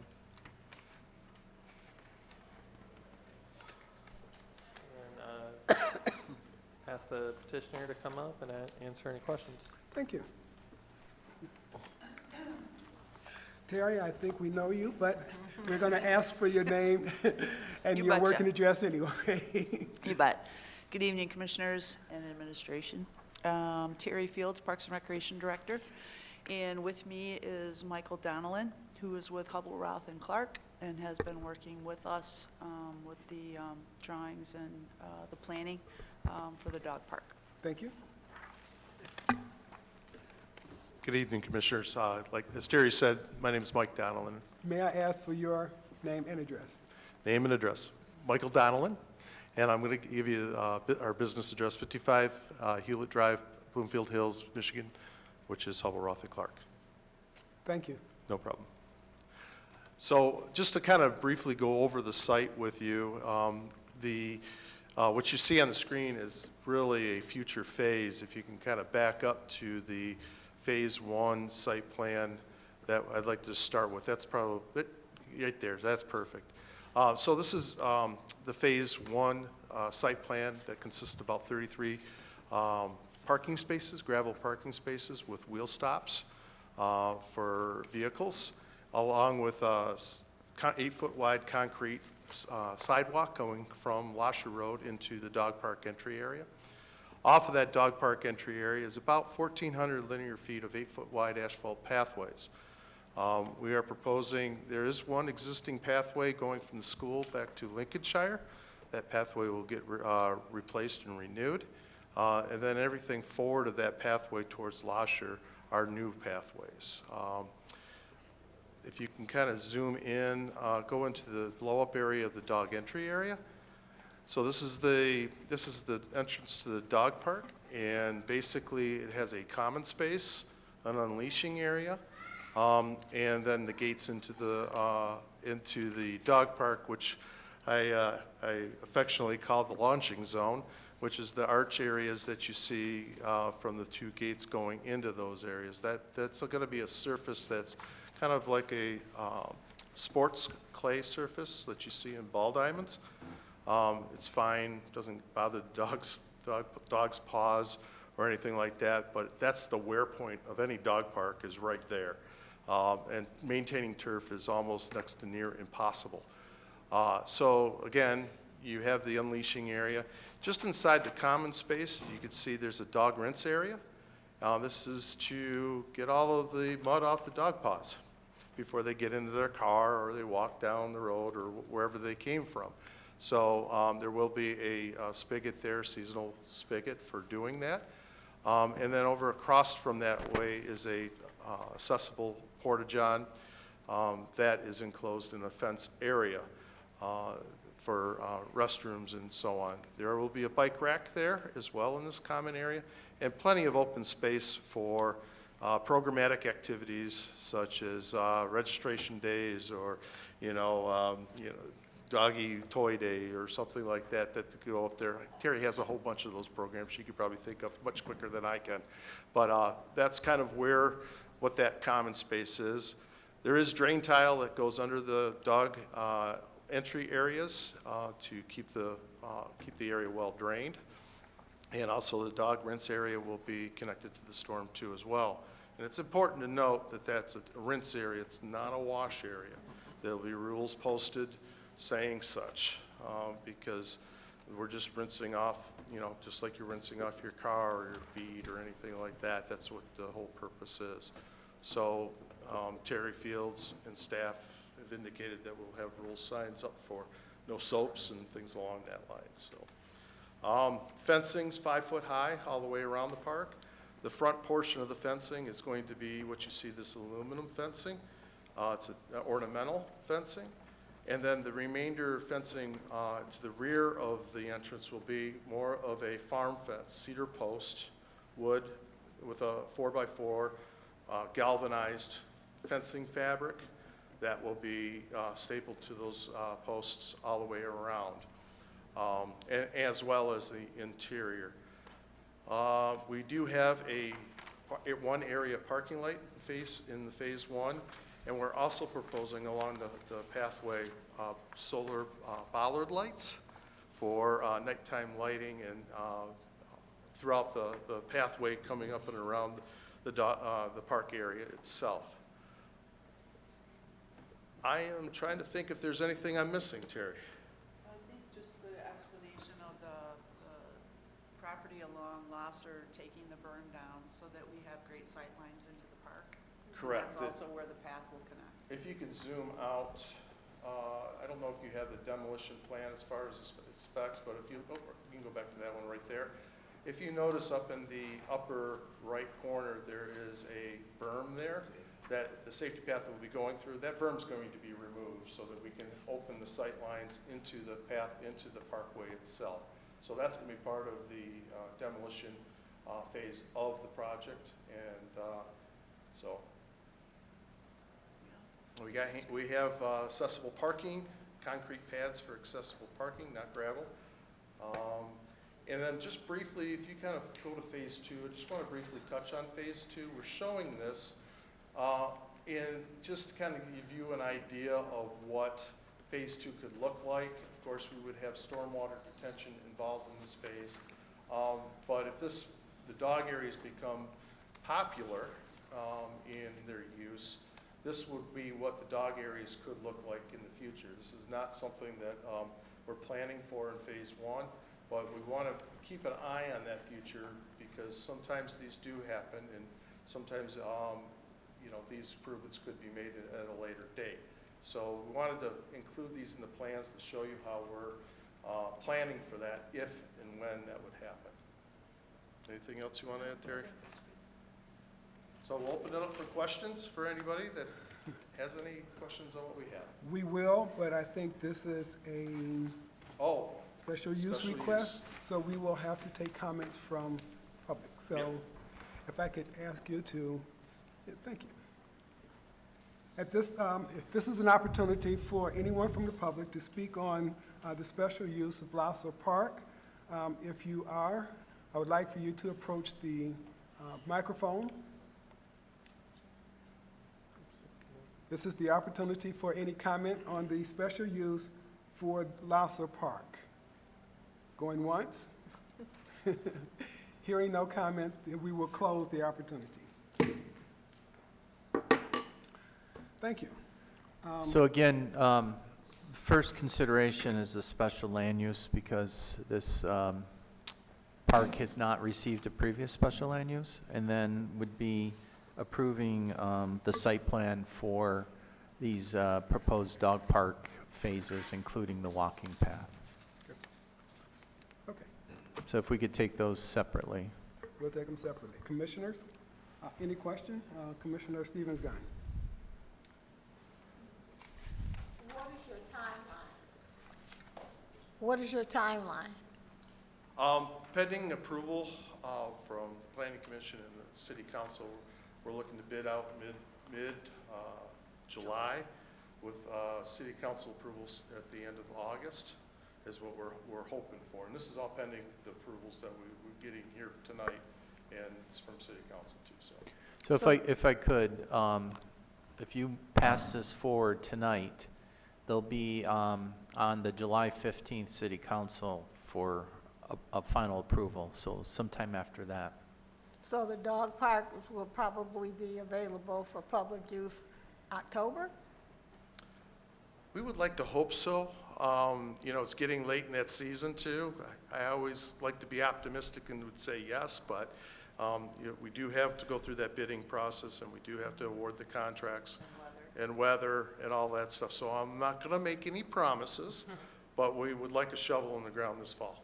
Okay, but if we have one of the new Michigan winners, new Michigan winners, I guess what I'm looking at is when can we as pet owners in Southfield anticipate being able to take Rover to the dog park? So I'm thinking Thanksgiving? No, I would say spring. Okay. And Okay. I would say spring and love to surprise you for Christmas. Okay, thank you. Thank you. You're welcome. Commissioner Martin. You mentioned that you were putting in solar lights with those. I know before there was a problem with the lights, I believe, for the Jewish community. Well, for if, automated- remember, we talked about this, if Yep. they're motion censored on the Sabbath and then holidays. Right, we're that- taking all of that into consideration and certainly working with the rabbi.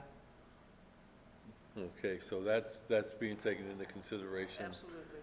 And you're taking out the concrete walkways that are there from the school to the walkway? Didn't you say you were putting asphalt?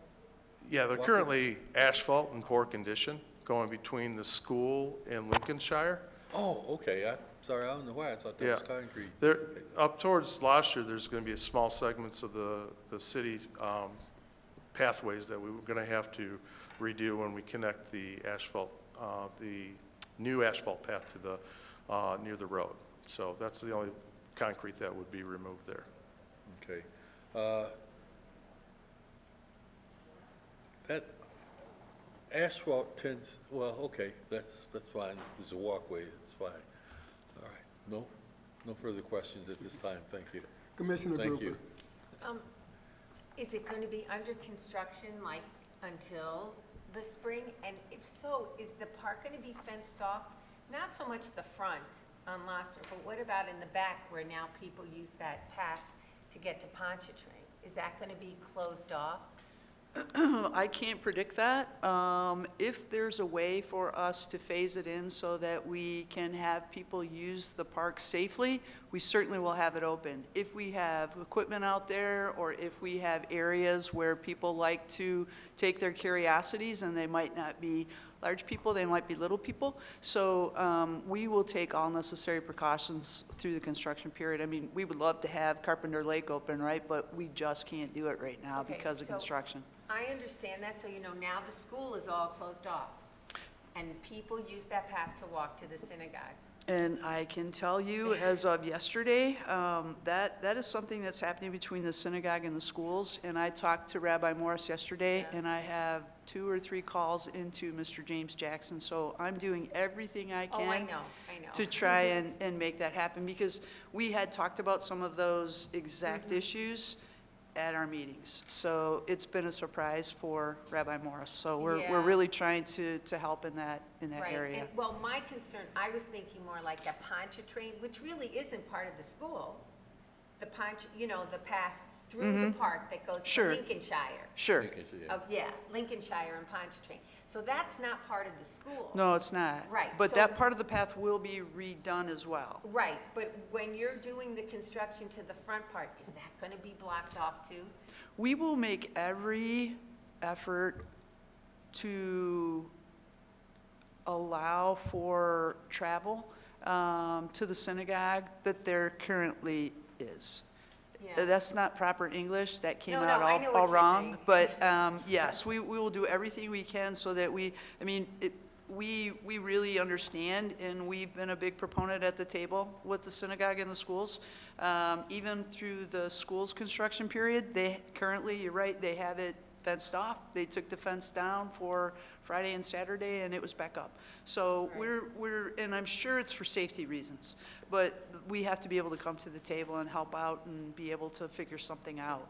And absolutely, it's about safety. You don't want somebody in a Sure. construction zone. I totally get Sure. it. But in October, there are 7 Jewish holidays where we have to walk. And so many people use that path, and people in the motorized carts, you know, Yes. older people. Yes. And so I know, Terry, we've talked about I know, and this. this is June, and that is October, and I really think that we can come together and figure something out for this without it being last minute or putting everybody out on their own. Yeah. It is a thoroughfare there, and it's a safe aspect, you right? You come from the neighborhood, you go through the park, you're at the synagogue, so we can appreciate that. So we will do everything we can to make that travel easier, for sure. Okay, thanks so much. I You're really do welcome. appreciate it. You're welcome. It's a pleasure to work with everybody. Commissioner Goodwin, Doc? I'm just happy we're getting a dog park. I'm just happy you're happy. Just real happy.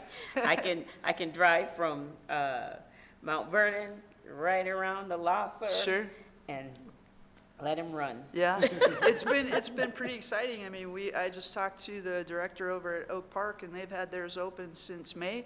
And they've been having pretty good luck because we're looking at the same fob system that they are. We've been able to reach out and talk to some of our colleagues in the field since we've been doing it a long time. And we've learned, you know, the fence height. We know we were going to put it at 4 feet. Oakland County's moving to 5 feet. We're doing 5 feet.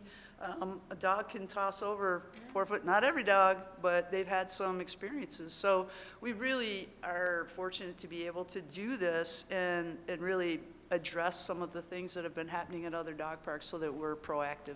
So we appreciate your support and your good thoughts. Thank you. Thank you. Commissioner Bernuti? Yes, I have a couple of questions. Hi, Terry. Hi. I wanted to know about the sanitation pickup, that kind of thing. That's number one. Sure, we will have doggy bags and the dog containers. We have those in our parks right now because folks who use who use leashes for their dogs will walk through our parks right now. We will have a schedule of pickup for trash at Losser. It will be much more often than it currently is right now. I think right now we've got a couple people hitting golf balls and folks walking the path. Yeah, So hopefully. you have those, what do they call those green bags, the pooper, scoopers? The scoopers? Yeah. The scoopers, yeah. Yeah. So we'll put all the amenities out there that make it easy for our residents to take care of the park. Okay, and you mentioned last time that you would have rules or regs assigned? Absolutely. Of some kind? Yeah, and Mike just talked about that too. You don't want to assume that people know, right, that they've ever used a dog park before, even if we ask them to go through the training. Really, when you get out there in the dog park, it's an experience. Yeah. You were talking about the launching area, so using the fob to get into that safety area where you can take your dogs off the leash, then you open up and go into the small dog area. That is a place that has so much abuse, and so, you know, what we're using there, Mike talked about the clay, but even the washing station. It's not a washing station, it's a rinse station. So we're going to use those kinds of words that help educate, because wash is soap, right? And we don't want soap. So we will definitely make it easy for people to use the park safely. And will there be a cost to the residents? $160,000 per person. This is going to be a moneymaker. Yes, there will be a cost to residents for their fob. It'll be a registration, and at that time, they're going to bring in their vaccination and their dog license. And you've already decided where they'll get, you know, the... Well, we're still working that through. I'm pretty sure it's going to be the Parks and Recreation that's going to be doing that. Gosh, another job for them. Yeah, yeah. All right, thank you. You're welcome. Thank you. To the chair, I have another question. Okay, I'll ask a couple.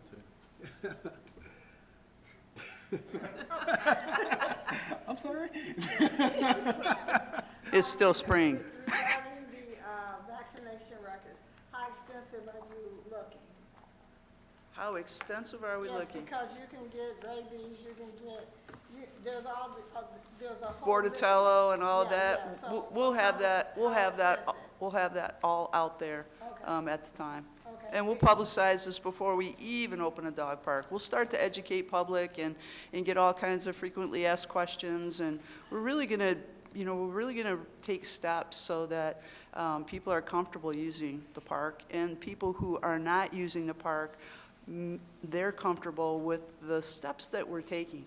I know that there are some people who maybe are not fans, maybe they won't use a dog park, but, their friends will, and they're glad for them, but they would never step in. You can get a dog license with just rabies, but I don't want to take my dog to the dog park unless they've got kennel cough and all the other, because the dogs are more susceptible to those kinds of things. So that's why I asked, how extensive will the Sure. vaccination record be? We'll be able to answer those questions at a later date. Commissioner Martin? Security, do you plan on having any cameras there for any type of security or any kind of security system other than the key fobs to get in and out of the, Eventually, but not through the first phase. okay? That's all. I have a couple. I think you said you're going to take the berm down soon. Do you have a targeted date? I think that'd be one of the first phases of the construction process. So that'd probably be sometime in the fall if we get if everything, all the stars align, approvals, bids, contract awards and all that stuff. You also, at one time, we talked about exercise stations. It was undecided they would be spread throughout. They were the central location. Are they still part of the agenda? Not for the first phase. Pardon? Not for the first phase. Are you talking about the exercise equipment? Yes. Yep, that's not part of the first phase. Okay. The paths are 8 foot wide. One of the things that I see is I see a number of people riding bikes. I see that becoming at least more and more popular. I guess just in the light of that, I wonder if 8 feet sufficient width for a park, for walking, and if you're going to do anything with wheels. So 8 foot wide is kind of that common mid-ground between your Astro standards of, 14 foot wide pathways. You sometimes get those standards out there and people don't think they're roads because they're that wide. In my experience with pathways, 8 foot is a good compromise with the multi-use biking, walking. It gives you that buffer through there versus a 6 foot or a 5 foot. So I believe 8 foot is a good compromise for those multi-use paths. And I'll concur that 8 foot is the minimum for shared use pathway. Okay. This is not going to be a designated bike route, although people might ride their bikes, and that's where the 10 foot with the 2 foot clearance on either side, you get 14. But for the level intensity of use here, 8 feet is appropriate. Okay, fair enough.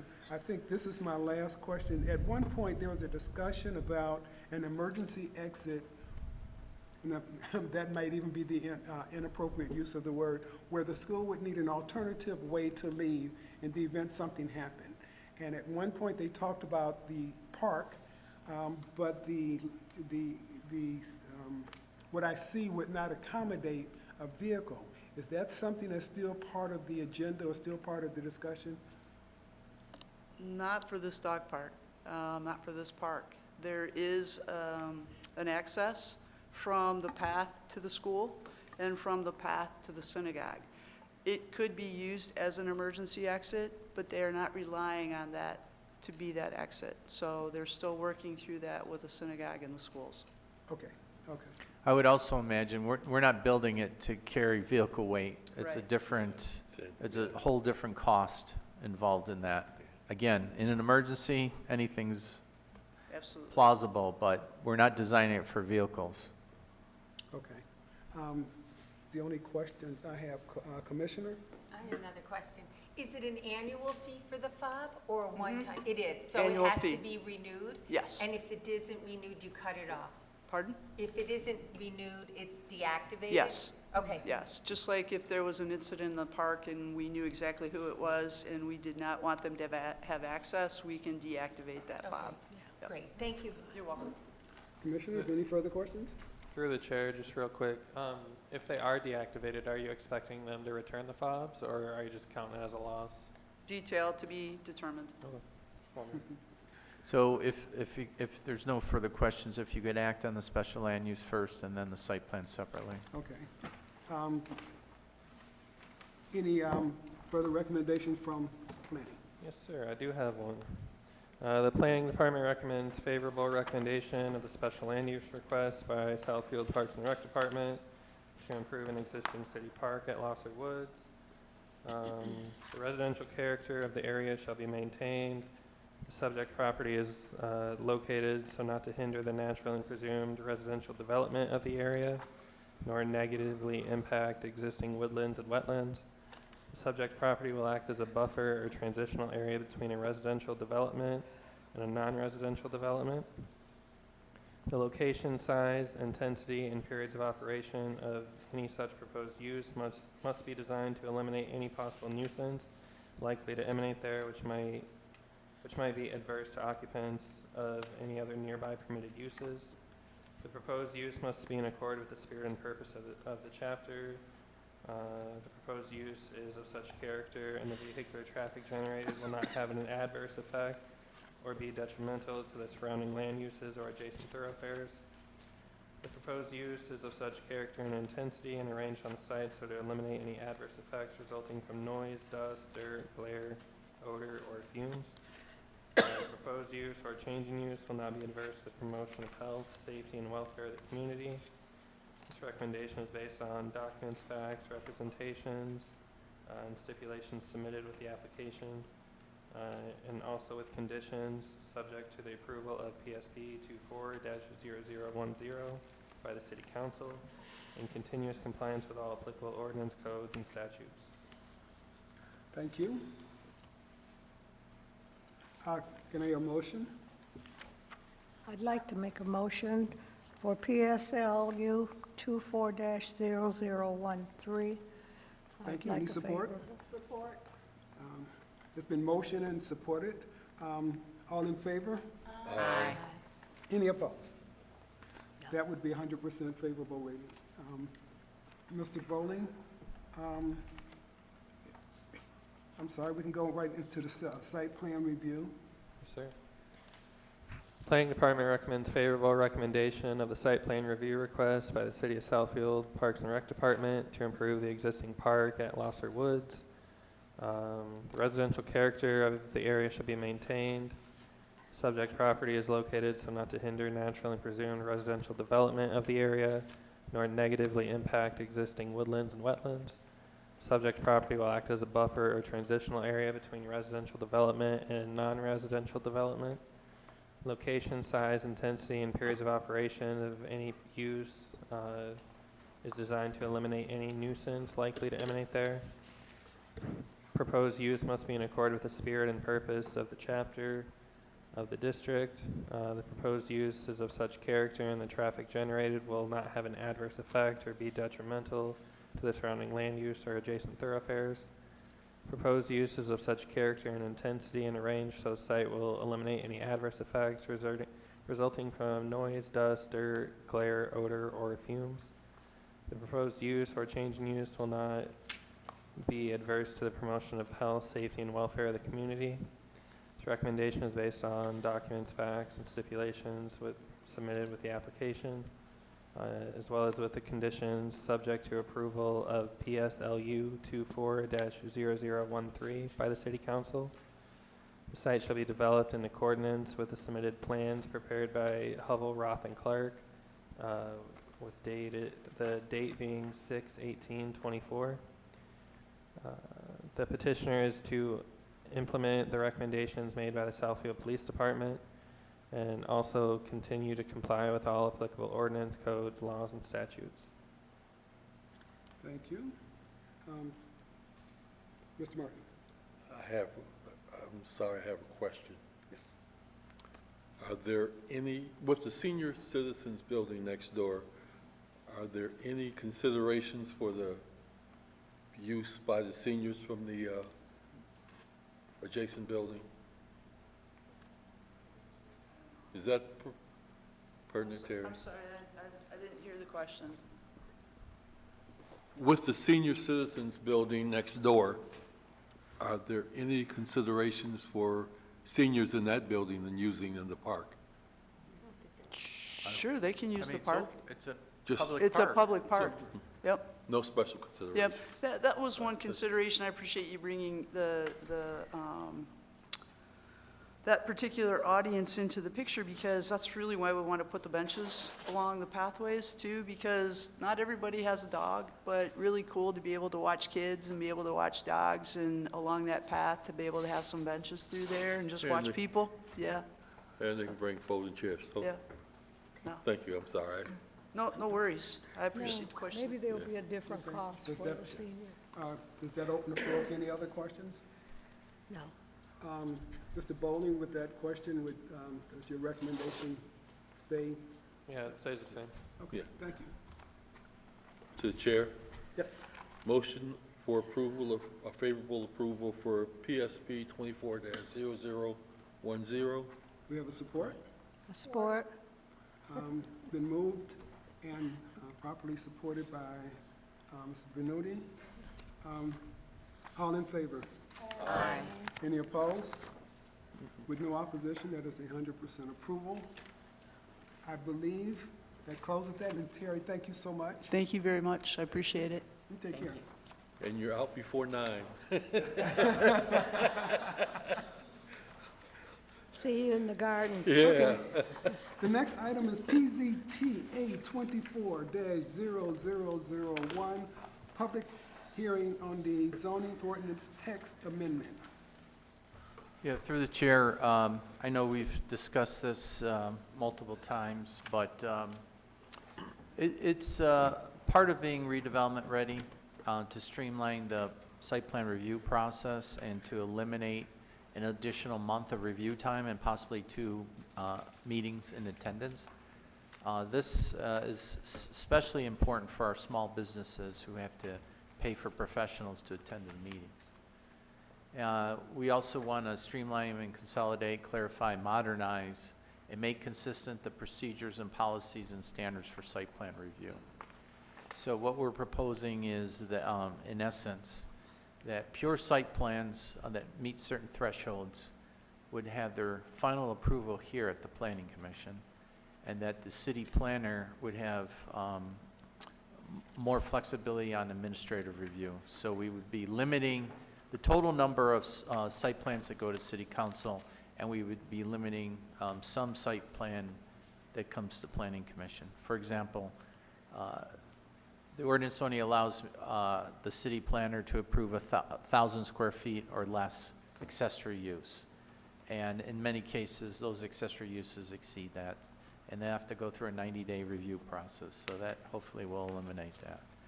And it's really, the essence is if you meet all these standards, you shall be approved. So instead of making them go through some subjective review and time, developers know what becomes more of a transparent policy, and developers can look at the ordinance and say, yes, we can meet all these things, and they'll get approved. When I attended the International Council of Shopping Centers recently, the one thing we heard from major retailers is that time is money. They're willing to pay additional fee to get through the process quicker, and that they don't like things added on at the end of a multi-month review just arbitrarily, because that costs them time and money. So we're trying to be more developer-friendly and be competitive while still being fair and reasonable, protecting the public health, safety, and welfare. And Mr. Payson has done a good job in reviewing the entire ordinance and outlining a summary of all the articles that need to be changed to address this. I'll just go through these very quickly here. And then we have a new site plan review section that's been rewritten with an intent, applicability, what the city planner can do administratively, what the planning commission can do, and then what ultimately goes to city council. So anything that's still legislative, rezoning, special land use, or site plans that require a community impact statement or of such a large size or intensity that they could have adverse impacts on adjacent property would still continue to go to the city council. I would imagine that some site plans that are tied in with a special land use would be approved conditionally or timed to come back to the planning commission after city council's reviewed them. And then we've updated the submittal requirements, the procedures. Our ordinance has been hodgepodge put together for over 60 years. So Mr. Payson has done a good job on going through and trying to streamline and consolidate all these various sections. And talks about the site plan review process all the way through city council. And then these are all the new standards that will be reviewed as part of those site plan review process. So we've got 3 text amendments, 3 separate public hearings. I recommend we open the public hearing on the site plan review process, and then I'll be happy to answer any questions that the commission may have. Okay. What we will do at this time is take advantage of the public hearing by inviting the public to make any comment they would find appropriate.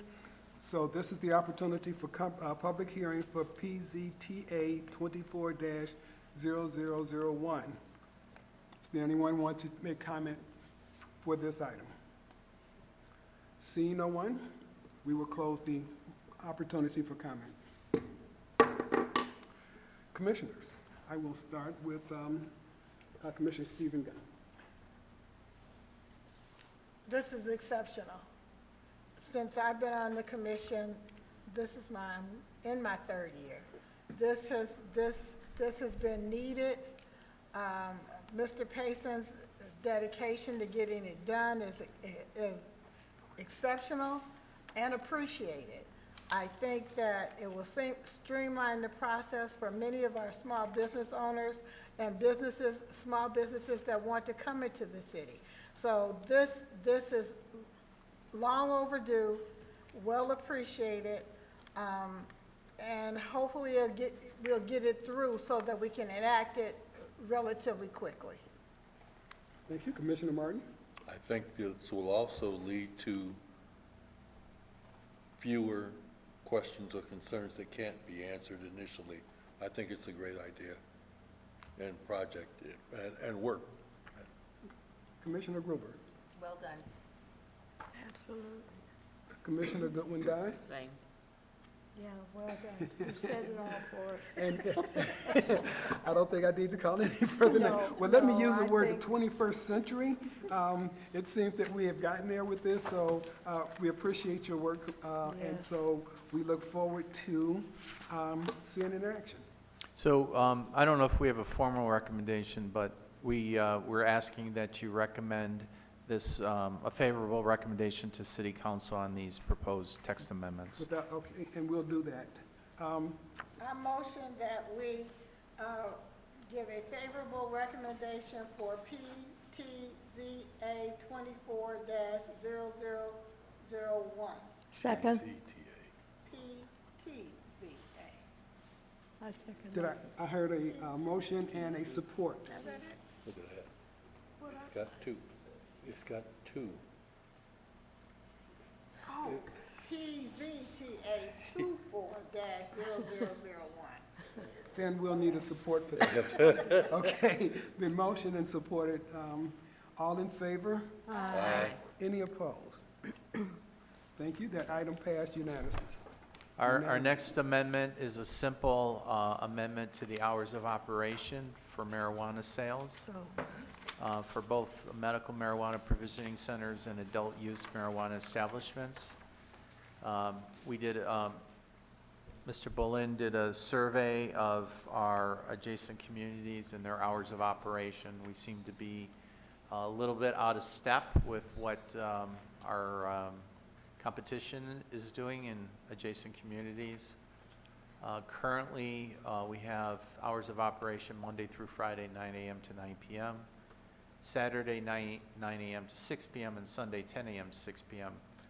Based on requests by provisioning centers, they are requesting to go to 9 p.m. So the change would be Saturday, 9 a.m. to 9 p.m., and Sunday, 10 a.m. to 9 p.m. It's a pretty straightforward request. And we do require a public hearing on this. Thank you. But this would be the opportunity for public hearing for item PZTA 24-0002. We invite you for a public hearing. And if you would approach, we would ask that you state your name and your address, and you have 3 minutes for comment. I won't take that much time. My name is Nadia Lutfi, 28930 Telegraph Road in Southfield. We're the owners of Dreams Canna on Telegraph. And right now, most of the dispensaries around us close much later than us, on Saturdays particularly, and it is hindering our business. And if there's a security concern, I think it'll be safer to stay open till 9, because we do have an armed security guard that is on site, so it's 3 more hours of security on the premises. And yeah, so for the hours, I know the ordinance is saying 9 to 9 on Saturdays and Sundays. Sundays, we're still gonna open at 10, because there's no need that early for us personally, and then we'll probably still close a little bit earlier on Sundays, because that gives us time for staff meetings and whatever. So basically our ask is, most importantly, Saturdays till 9. So just for clarification, these are the maximum hours that will be allowed in the ordinance. You are set based on your special land use for certain hours, so you're going to have to come back and request the special land use change for whatever hours that you'd like within these hours. Okay. So this will give The the flexibility to request a change for existing businesses and new businesses, but since you were previously approved with the set hours, you need to submit a special land use to change your specific hours. Got it. And if you want to close earlier, then you have that option, but I wouldn't request to close at 6 on Sunday. I think but- having the option to be open till 9, if it's a special event weekend or something, would be exactly. helpful. Yes. And that's kind of what we were taking into consideration. Yes. And I'm Paul Lutfi, her husband, and, Nadia hit it on the nose, but the opportunity is that, especially on Saturdays, we close at 6. We actually put pylons up so people don't come up, because they won't think you're open anyway, so 8 or 9. And I'm across the street at the gas station, and we're 24 hours. Yeah, you don't want people going other places because they can't get it in the area. And that's the main thing. And you want to have the opportunity to stay open till 9 o'clock on both days. Right. To be competitive, that's all. Okay. Thank you very much. Then I have a question I want to take out of order. For Planner Crowe, you described this as an administrative process, or will they need to come back through planning? Because they were, well, first we have to get the text amendment approved. Okay. But they could, in theory, submit their special land use application that will piggyback on when council approves and the text amendment.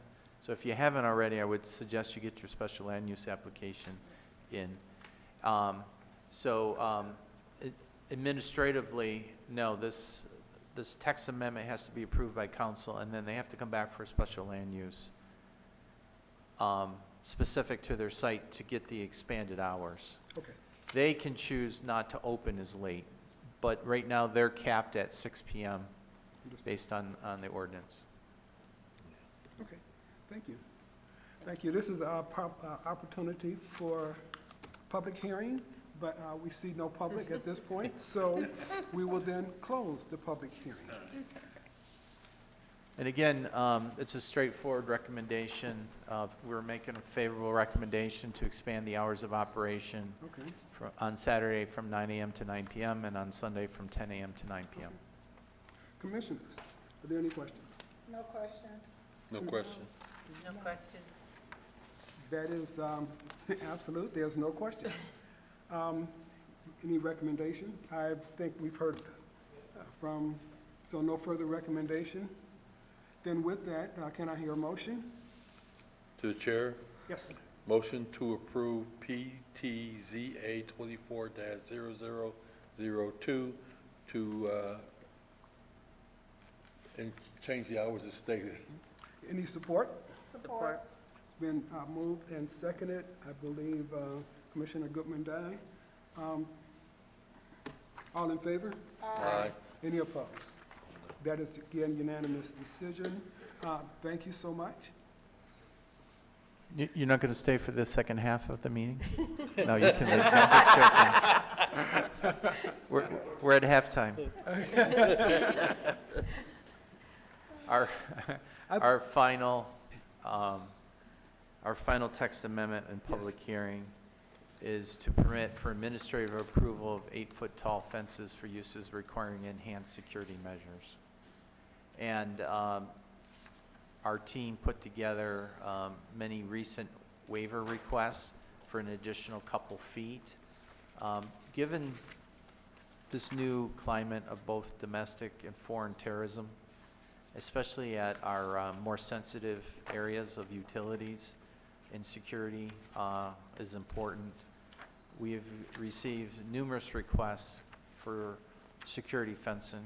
We still want to balance that with having it look nice. But right now, the way the ordinance reads is you can only have barbed wire in industrial areas, which we're not proposing and changing, but it also has spikes and other measures, and it has to be at least 7 feet. And our standard fencing, as you know, is only up to 6 feet with a request to go to the ZBA for a waiver of 2 additional feet. What we're proposing is one that, and I changed the wording slightly to say 6 feet or over, but these are examples of security fencing that are 6 feet or greater that we'd like to be able to do administratively and save the time and the expense of multiple months to go through a review process to go above 6 feet. So we want to have a city planner have the ability under security issues to grant up to 8 feet. And then ornamental fencing, we're defining it and we're also including some photos. So an ornamental fence taller than 6 feet in height with anti-climb features can have post pickets and so forth.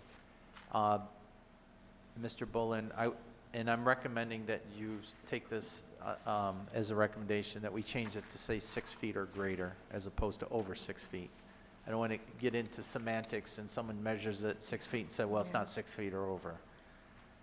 And so what we're proposing is that right now it says fences not to exceed 6 feet in height may be located within a yard except the minimum front yard setback.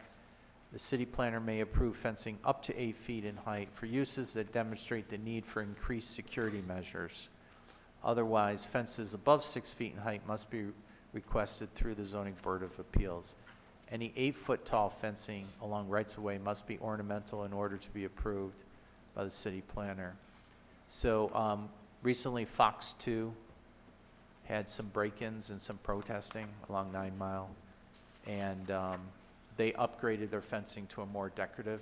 It's just recently been installed, so if you want to take a look at it. But we want to bring the ordinance in line with what our recommendations have been with many businesses without having them to go get a waiver every time. So some common sense approach. And so again, where it says fence top spikes are to be over 6 feet above the ground, I would say 6 feet or greater. So if, Mr. Bolin, if you can make that amendment, and I would recommend favorable recommendation with those amendments being forwarded to City Council. Thank you.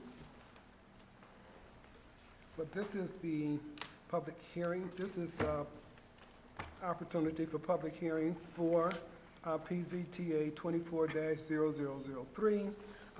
Gives me an opportunity to open the public hearing, and seeing no one, I will now close the public hearing. Mr. Crowe, your statement, well, let's hear recommendation. I'm sorry. Well, our recommendation is a favorable Okay. approval to city council, subject to the amendments that I stated tonight. Okay, then, commissioners, any questions? No questions? I have Question? Second. Okay. I have a No, any question. questions, just on the, okay. So we have a motion on the floor, now you can have discussion. Yeah. I live in a condo association. We have a swimming pool. Would this be something that we could do for security? Well, again, I think the swimming pools are governed by the building code as far as minimum fencing. It is. But yes, I would say that we could consider that as part of security fencing. So typically, right now, residential fencing are reviewed and approved by the building department. Non-residential fencing is reviewed by our office. And I think the multifamily is in a gray area. That might be considered our review. But this would,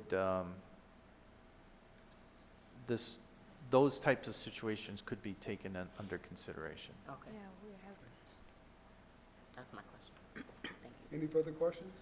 What the other thing is, just to point out, is what we're trying to avoid is, let's say fence that's 36 inches, 40 inches that has spikes that deer can get impaled on, or kids can be kids and try to jump it. So there's a minimum height that we want to have for spikes, and in most cases, it has to do with security.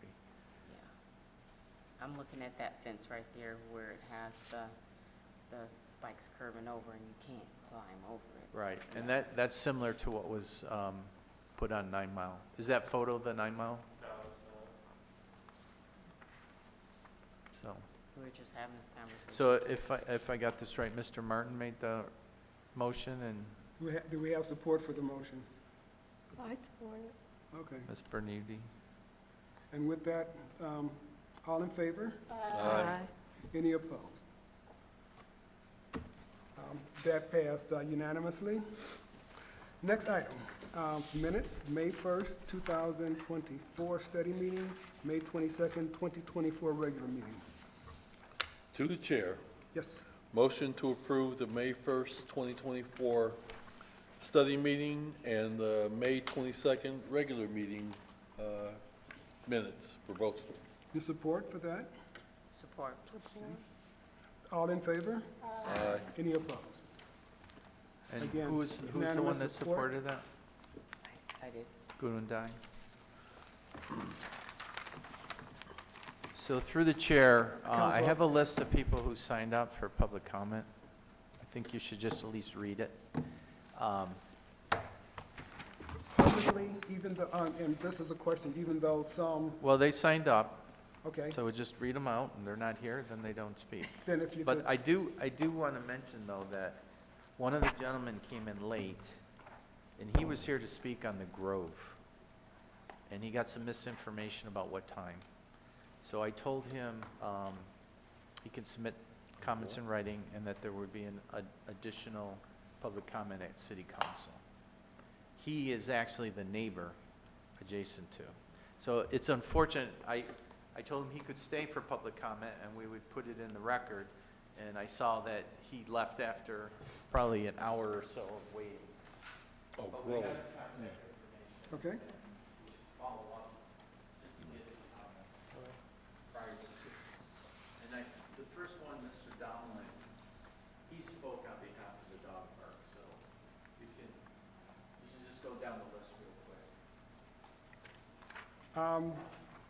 without giving a public address, Mike Donnellan, Richard Koenig, Tony, Capuccio? thank you, I'll Sounds accept good, that. Debbie, Oh, my God. I believe those are individuals that spoke on the residential, but we still have to, just in case they're in the hallway or something. okay, thank you. Debbie Eganowski and Gregory I don't know. Yeah, I think that Gregory was the gentleman that wanted to speak on Grove Thank you. Market. Thank you.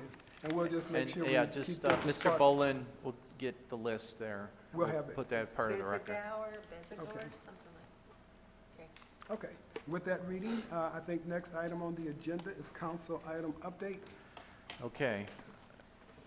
It was only 2 days ago, and yet it seems like 5 weeks ago. So I'm going to do my best to, I was at the meeting. So our special use request for the gas station convenience store and add a carry-out restaurant was approved. The site plan review request to construct in addition to the existing gas station was approved. Special land use request to configure existing multi-tenant shopping center for the Big B's Coffee Shop was approved, as well as the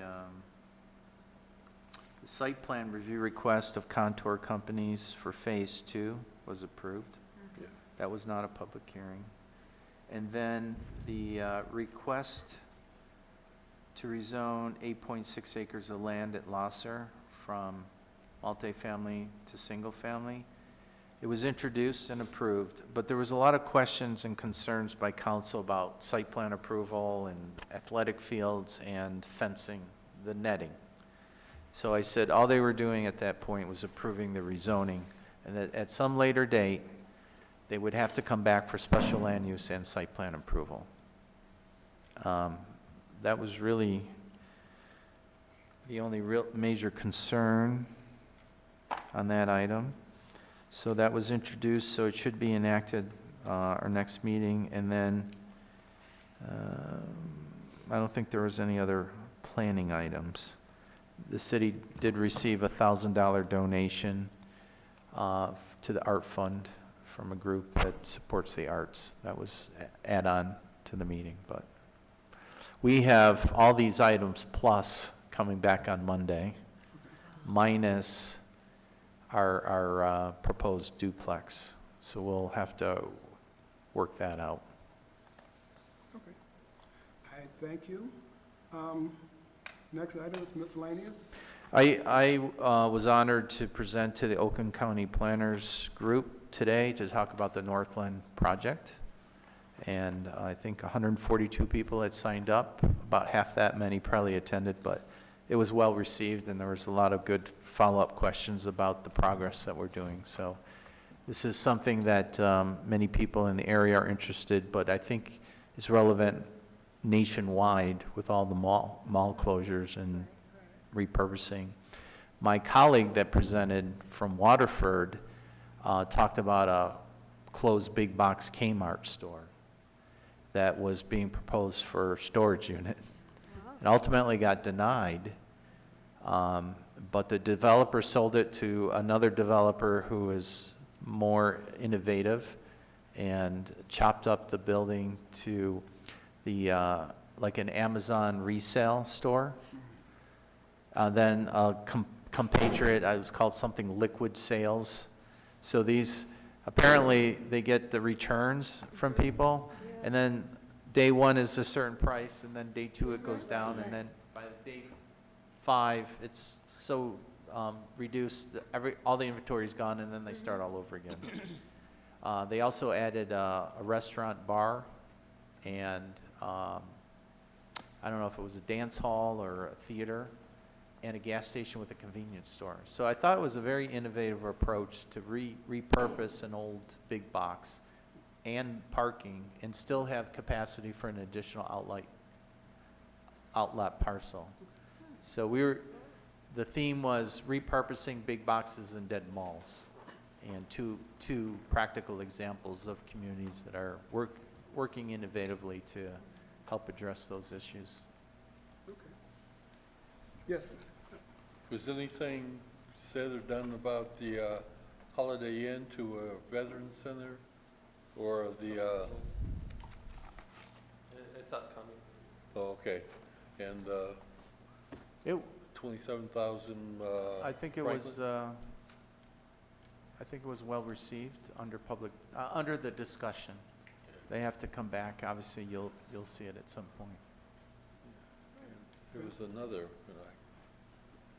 CRS that's in. Yeah, so that was a discussion item. Yeah, No action was taken. It looks so it's like, got to come back through. Okay. looks like under miscellaneous, we have Planning Commission study meeting July 10, and Planning Commission regular meeting July 24th.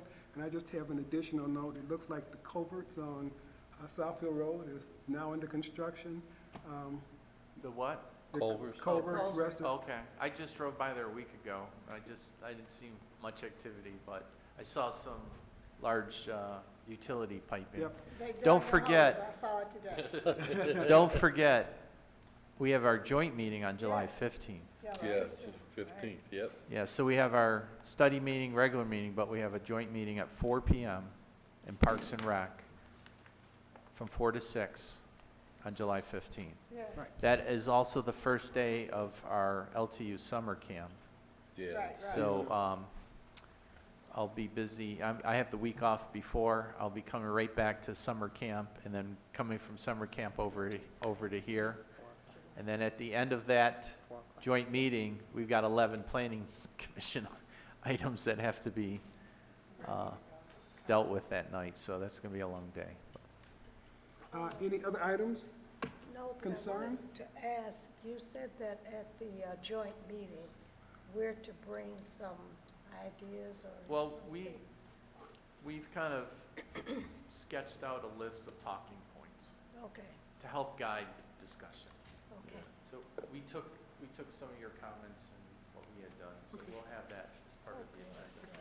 I guess lastly, I'll mention the pollinator garden, phases 1 and 2 were completed as of last week. So if you haven't had a chance to go over there, it's worth taking a look. There'll be some fall bulb plantings, That's but where you the won't see. butterfly? It's where the monarch butterfly is at Eden Court. Yeah. Northwestern Highway. Northwestern Highway. Northwestern So Service, kitty corner across the highway from Red Pole Park Okay. is the 14-foot monarch butterfly statue. We have a pollinator garden around. Okay. just past the church. Yes. Synagogue. So it's southbound Northwestern Yes, Service yeah. Drive, Okay. past the church. Okay. And we have a phase 3 planting of bulbs that will bloom next year. And I'm just starting to get some quotes on an additional interpretive panel that talks about all the plants and the pollinators in the garden. But my first day there, monarch butterflies flying around. Also deer eating our plants, but. Before you guys pack up, can I get the paper clips back, please? I know where you live. Pardon me? No. He wants to. Okay. With that, do we have any other items of miscellaneous? Hearing none, meeting is adjourned.